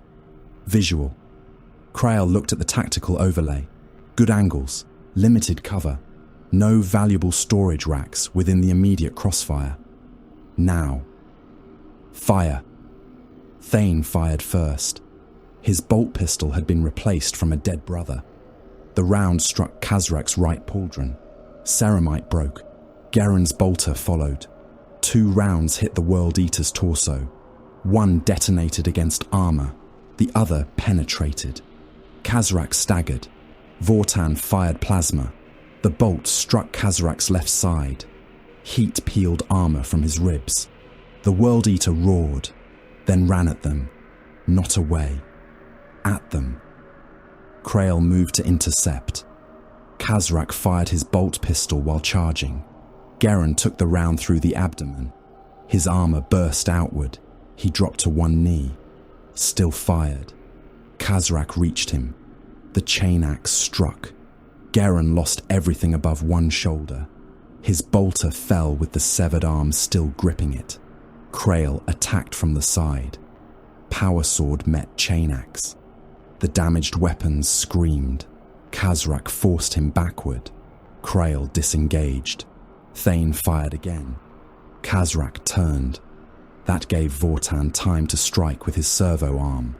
The claw hit the World Eater in the ribs and drove him into a fractured support. Kazarak responded by cutting through the mechanical limb. Sparks showered across the chamber. Vortan stepped back. The severed servo arm fell. Kazarak laughed. "Better!" Krael attacked again. No ceremony, no challenge. He struck at Kazarak's damaged breastplate. The World Eater parried, their weapons locked. Kazarak leaned forward. "You refuse the duel," Krael answered through clenched teeth. "I refuse inefficiency." Kazarak headbutted him. Krael's helm split. His vision went white. The World Eater's chain axe came down. Krael rolled aside. The teeth struck the floor and cut through adamantium plating. Thane shot Kazarak in the back. The World Eater spun. Coward! Thane stood with one good arm and a ruined brace supporting the other. "I have been called worse by better." Kazarak charged him. Krael saw the opening. He reached toward the weapon hanging from the reliquary rack beside him. Not his sword. Something older. The relic blade, Judgment of Arcos. Vortan had retrieved it during the opening of the lower vault. Its original owner had been forgotten. Its edge had not. Krael seized it. The power field activated. Blue light filled the chamber. Kazarak reached Thane. The chain axe came around. Thane blocked with his chainsword. The loyalist weapon shattered. Teeth and metal fragments crossed his visor. Kazarak struck again. Thane caught the axe with his ruined arm. Not the weapon. The arm. The chain axe hit the ceramite brace. The teeth bit. Armor broke. The blade entered flesh. Thane's forearm disappeared into the weapon. Blood erupted. Kazarak pulled. Thane did not release him. Instead, he forced the ruined limb deeper into the chain mechanism. The axe jammed. For one heartbeat. Enough. Krail drove Judgment of Arcos through Kazarak's breastplate. The relic power blade entered where plasma had already weakened the armor. Ceramite split. Flesh burned.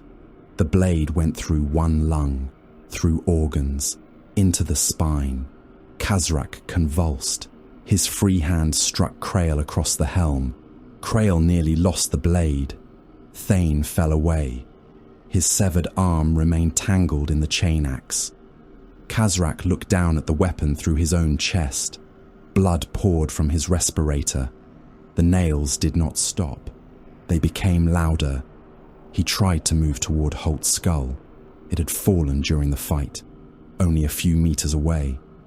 He took one step. Krail twisted the blade. Kazarak dropped to one knee. The World Eater laughed. A wet sound. You think? Blood filled his mouth. Krail held the sword in place. Kazarak looked around, at yellow corpses, red corpses, Imperial dead, the shrine, the blood. He understood. It had never mattered. Not really. The Marines Malevolent had shelled regiments. The World Eaters had butchered refugees. Imperial soldiers had killed cultists. Skitarii had burned berserkers.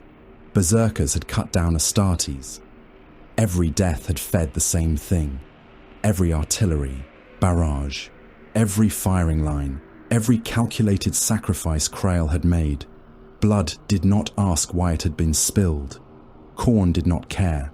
Kazarak started laughing harder. Krail looked at him. What? The World Eater coughed blood across the yellow armor.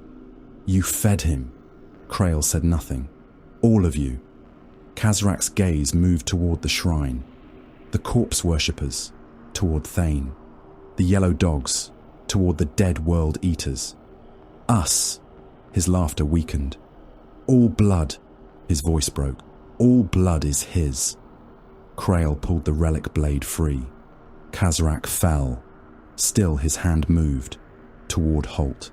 His fingers scraped across the floor. Once. Again. Then stopped. The nails continued ticking for several seconds after the rest of him was dead. Krail picked up Holt's skull. Thane was on the floor. Blood poured from the stump of his arm. Vortan knelt beside him and applied a tourniquet seal. Thane looked toward the dead World Eater. Did he die? Yes. Then stop wasting time. Vortan tightened the seal. Thane grunted. Krail looked at Holt's skull. The relic, the key, the offering. Then at the reactor breach beyond the shrine. Heat poured from it. The central machinery below had already begun destabilizing. Krail threw the skull. It crossed the chamber. For one moment it hung against the red light. Then it fell into the breach. Bone became black, then white, then nothing. The shrine screamed. Every lumen exploded. Brass surfaces split. Something beyond reality roared in fury. The half-seen demons at the edge of the chamber vanished. Vortan opened the detonation channel. Lower charges armed. Krail looked toward the evacuation routes. Upper galleries. Priority salvage cleared. Armor. Cleared. Ammunition. Most. Relics. Those identified as recoverable. Krail did not ask about people. Detonate. The lower shrine chambers disappeared beneath fire. The first blast tore through the ritual channels. The second collapsed 3 storage galleries. The third opened a fracture beneath the ancient foundations and dropped thousands of tons of machinery into darkness. World Eaters vanished. Yakals vanished. Imperial wounded vanished. Skitarii vanished. The last surviving 8-bound was buried beneath a falling arch before the following explosion crushed the entire chamber. Krail was thrown from his feet. The relic blade left his hand. The floor rose. The ceiling came down. For a time, there was only noise. Then nothing. Krail woke beneath darkness. His armor had sealed 3 breaches. One leg did not respond. His helm was gone. Blood ran into one eye. He pushed upward. Stone shifted. A hand appeared through the rubble. Yellow gauntlet. Brother Ran dragged him free. What remained of Epsilon 9 burned around them. Dead Astartes lay beneath shattered relic displays. Red and yellow armor had been crushed together by the collapse. Ancient weapons burned in broken shrines. Storage racks had fallen across corpses. Prometheum fires climbed toward fractured ceilings. Thane was alive somewhere behind him. Vortan emerged through smoke, one servo arm missing, his armor scorched black across half the torso. Krail looked at him. Not at the dead. Not at the burning vault. Not at the collapsed shrine. How much did we recover? Dawn came to Etariis and nobody saw the sun. The star rose somewhere beyond the ash. Its light reached the Forge world only as a red wound in the clouds, weak and diffuse behind layers of soot, chemical vapor, and the smoke of burning cities. The horizon glowed like cooling metal. Lightning crawled through the pollution mantle, where orbital debris continued to fall in incandescent fragments. Carax had lost most of its towers. The Manufactorum citadel no longer resembled a fortress. It resembled the carcass of one. Whole districts had collapsed into the furnace levels. Defensive walls had become ridges of broken adamantium. Fires burned beneath the ground, where promethium lines had ruptured and could no longer be isolated from the planetary supply grid. The inner gate was gone. The western manufactoria were gone. Epsilon 9 existed now as an upper vault, a handful of salvageable galleries, and several kilometers of buried dead. Millions had died around Carax. No one possessed an exact count. No one expected to. Across Etariis, casualty figures had become theological rather than mathematical. Hundreds of millions of Imperial citizens were missing from census returns. Whole defense auxilia formations had ceased answering. Skitarii manipules marched until command data ended, and then continued according to their final doctrinal imperatives. Labor levies fought in factory districts, whose overseers had been dead for days. Chaos cults burned alongside the loyalists they had tried to destroy. The planetary war was ending, not because anyone had won cleanly. The armies had simply exhausted one another. Chaos supply fleets had been broken in orbit. Imperial macro batteries had been reduced to molten craters. Traitor command chains fractured when warlords died or abandoned campaigns to pursue private slaughter. Imperial command chains fractured because their command bunkers no longer existed. Armored divisions remained scattered across the continents, some with fuel and no ammunition, others with ammunition and no functioning engines. The vast machinery of war had consumed its own ability to continue. The Forge world still manufactured weapons. It did not know how to stop. A macro hauler rolled past the ruins of Carax, carrying unfinished chimera hulls toward a loading district that no longer existed. Its machine spirit followed the route assigned to it 17 years earlier. Dead men lay beneath its tracks. The hauler continued. The World Eaters remained, just not as an army. Small packs prowled the ruins beyond the fortress. 3 berserkers slaughtered an auxilia field hospital in Foundry District Helios before a Lehman Russ demolished the structure around them.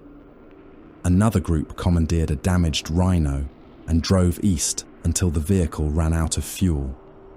The warriors abandoned it and continued on foot, following the distant sound of artillery. Yakals continued fighting after their masters had died because nothing remained inside them except chemicals, devotion, and terror of stopping. Other World Eaters simply left. A surviving warband butchered its way to a captured landing zone. killed the cultists guarding several atmospheric craft, and departed Etariis without explanation.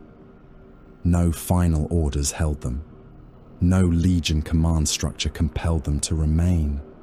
The Brazen Maw had existed because Khazrak Vaughn had been strong enough to make it exist. Khazrak was dead. Therefore, the warband had become whatever survived him. Captain Mordrin Krail considered this acceptable. He stood amid the upper galleries of Epsilon 9 while the Marines' Malevolent counted what mattered. Not the dead, the equipment. Gaius Vortan projected the salvage totals into Krail's damaged helm. The Tech Marine had lost one servo arm.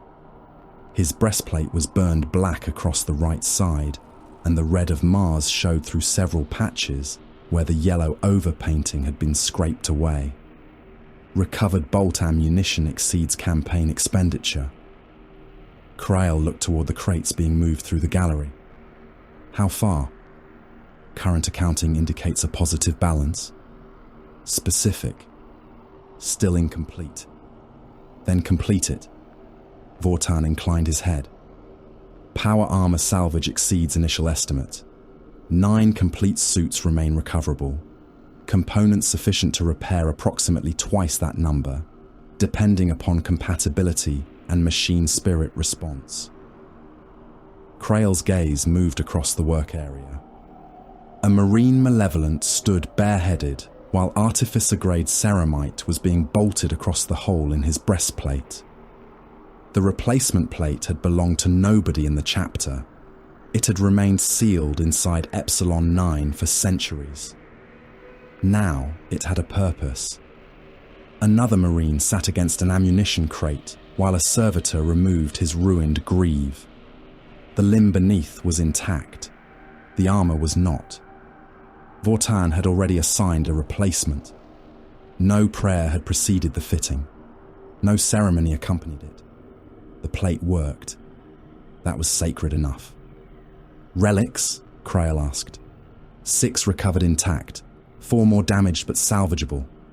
The plasma weapon? Secured. The Thunderhammer? Secured. Judgment of Arcos? Vortan looked toward Krail's belt. The relic blade hung there. Already appropriated. Krail accepted the correction. Vehicles. Limited gain. Reactor housings recovered. Rhino drive assemblies recovered. 2. Predator-compatible track systems. Most heavy components remain buried. Can they be excavated? Given time.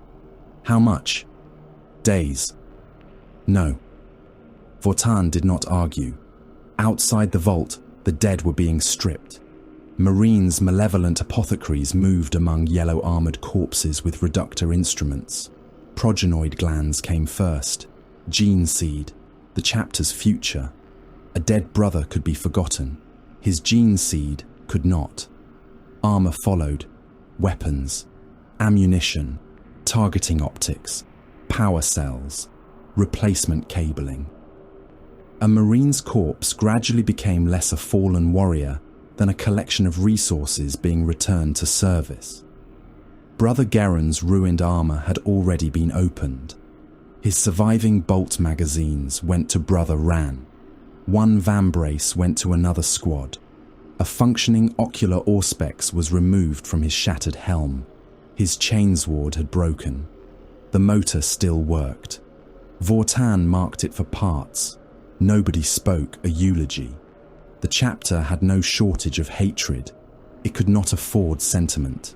1 Marine still lived beneath a Medici awning. Brother Silas had survived the lower collapse. Technically, both legs were gone. His lower torso had been crushed. 1 lung had collapsed, and the other filled slowly with blood despite emergency sealants. An apothecary looked at the damage, then at the remaining Medici supplies. Silas understood. How many? The apothecary answered. 3 brothers can be stabilized with what maintaining you would require. Silas nodded. Then stop maintaining me. The apothecary drew his bolt pistol. Silas looked toward the burning vault. Did we keep it? Yes. Good. The pistol fired once. The sound joined thousands of others echoing through Karax. The apothecary immediately turned away and began removing Silas's progenoid glands. The surviving Mechanicus representatives arrived before noon. Magos Deltaron was no longer among them. He had disappeared during the lower detonation.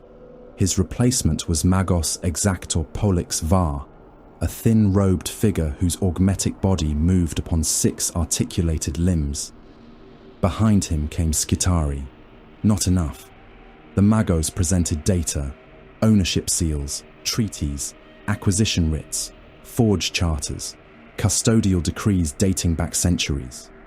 Vortan reviewed them. Krail did not. Epsilon 9 remains sovereign property of the cult Mechanicus, Polix Var stated. All removed material must be returned pending formal audit.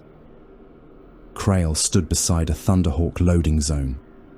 Behind him, servitors carried ammunition crates into the gunship. No. The Magos' optics contracted. Refusal violates existing compact. Krail looked towards Karax. Smoke rolled from the broken fortress. A World Eater corpse hung from a collapsed transit bridge by one arm. Below it, hundreds of Mechanicus personnel were digging through rubble for survivors. Krail pointed toward the ruin.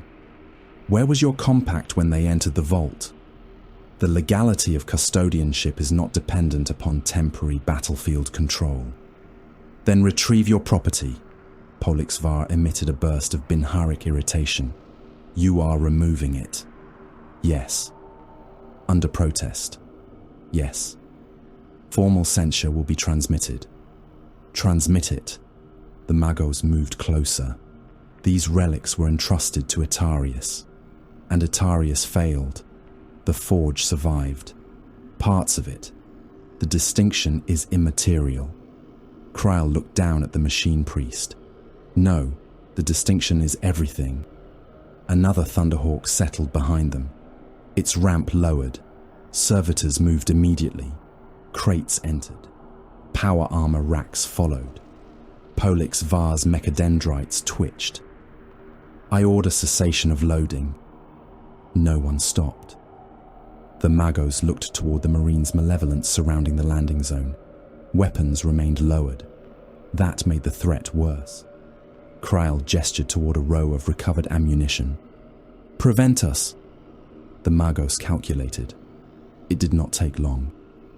Protest registered. Krail turned away. Etariis Command contacted him before the last Thunderhawk arrived. The transmission came through 3 damaged Vox relays and 1 surviving astropathic node. Marines Malevolent Command. This is Acting Marshal Karen of the Northern Defense. Enemy remnants are converging on refuge sectors Malachi and Vesta.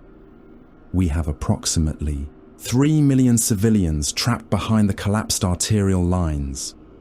Krail watched another ammunition pallet rise into the Thunderhawk. We require Astartes reinforcement, Karen continued. Even one company could stabilize the corridor. Krail opened the channel. Negative. The response came almost immediately. Captain, those sectors contain surviving manufacturing personnel. That gave Krail pause, only briefly. Can they be evacuated? Not without securing the corridor. How long? 6 hours, perhaps 8. Too long. Captain, our objective is complete. The Vox went silent. Then Karen spoke more quietly. There are children down there. Krail looked toward the loaded gunships. Astartes transports are not civilian evacuation craft. You have chimeras. Loaded. With ammunition. Yes. Karen breathed through the static. You could save them. Krail answered. Then you should. He terminated the channel. Every available transport remained assigned to salvage. A wounded Rhino carried armor components. A Chimera assigned to a destroyed Auxilia regiment now carried reactor parts. Thunderhawks lifted ammunition. None carried refugees. By afternoon, the trapped sectors began broadcasting distress signals. The Marines' Malevolent stopped listening. Malrek Thane stood on the outer landing platform and watched the people below. His new arm felt wrong. Not painful, wrong.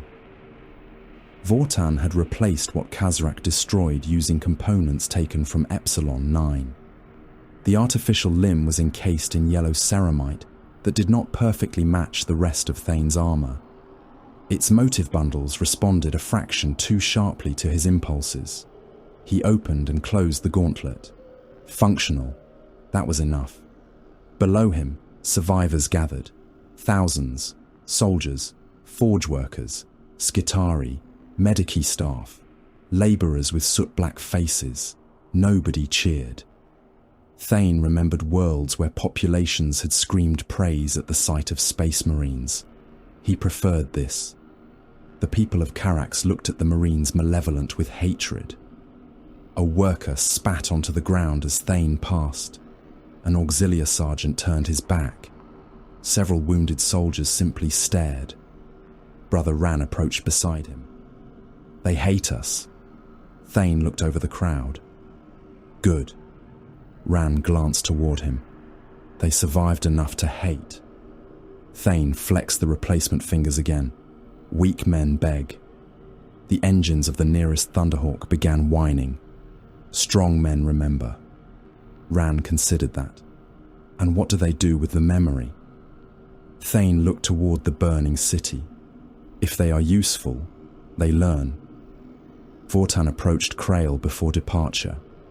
Final matter. Krail turned. The tech marine projected an Auspex schematic beneath Carax. 8 channels remained. Not open tunnels now. Scars, fused into bedrock. The surrounding material registered temperatures well above environmental expectation. Shrine? Krail asked. Physical structure destroyed. Halt? Cranial remains annihilated. Then finished. Not entirely. Krail waited. Vortan enlarged the thermal returns. The pattern persists. Warp activity. Residual. Threat to extracted material. Vortan paused. No indication. Threat to the bitter wrath? No. Krail closed the projection. Then it is no longer our problem. Vortan looked toward the ruins. That assessment may prove temporary. Most assessments do. Krail turned toward the waiting Thunderhawk. Depart. Deep beneath Carax, something moved. Not demon, not machine. A man, or what remained of one. The World Eater had been buried beneath an assembly housing during the final collapse. His legs were crushed. One arm was missing. His helm had split, exposing half his face to furnace heat and dust. The nails still worked. Of course they did. They bit into his dying brain with the same cruelty they had shown when he was whole. He could not remember his own name. He remembered Angron. He remembered Khorne. He remembered killing. Far above, muffled by kilometers of stone, gunfire continued. The World Eater heard it. He smiled. Blood still flowed. That was enough. His broken chain blade lay beside him. Most of the teeth were gone. He tore one free. His fingers barely worked. He pressed the tooth against the stone. Scratched. Again. Again. 8 points. The symbol was crude. His blood filled the grooves. The nails burned. The World Eater laughed until his damaged lungs stopped moving. The symbol remained. The bitter wrath climbed from Etariis beneath a sky the colour of dried blood. Thunderhawks entered its launch bays carrying ammunition, armour, reactor housings, vehicle components and relic weapons. The strike cruiser turned toward the outer system. Its scars remained. Its mismatched armour remained. Its dead remained dead. But its magazines were fuller. Its surviving warriors wore repaired plate. Its armory contained weapons Etariis would never see again. Below, the Forge world burned. Imperial authorities would later classify the Etariis campaign as a strategic loyalist victory. The Chaos incursion had fractured. Manufactorum output had survived in sufficient quantity to justify reconstruction. Karax had not fallen permanently into enemy hands. Official records would praise Imperial endurance. Mechanicus archives would contain different words: unlawful appropriation, Astartes coercion, relic seizure, loss of sacred material. Survivors would use simpler language. They would remember yellow-armored giants who arrived beneath the Aquila. They would remember those giants taking their ammunition, taking their vehicles, taking their transports, shelling Imperial positions because World Eaters stood among them, leaving wounded men on floors so weapon crates could be loaded instead. Some would still call them angels. Most would not. And in hidden places beneath Etariis, where blood had dried inside grooves no Mechanicus surveyor could explain, cultists would whisper another version of the war. They would say Karax had been consecrated. They would say the blood god had never required victory, only slaughter. They would say every bolt fired in hatred had been a prayer, whether the shooter knew it or not. The bitter wrath entered the void and left Etariis behind. The Marines Malevolent carried the weapons. Khorne kept the blood.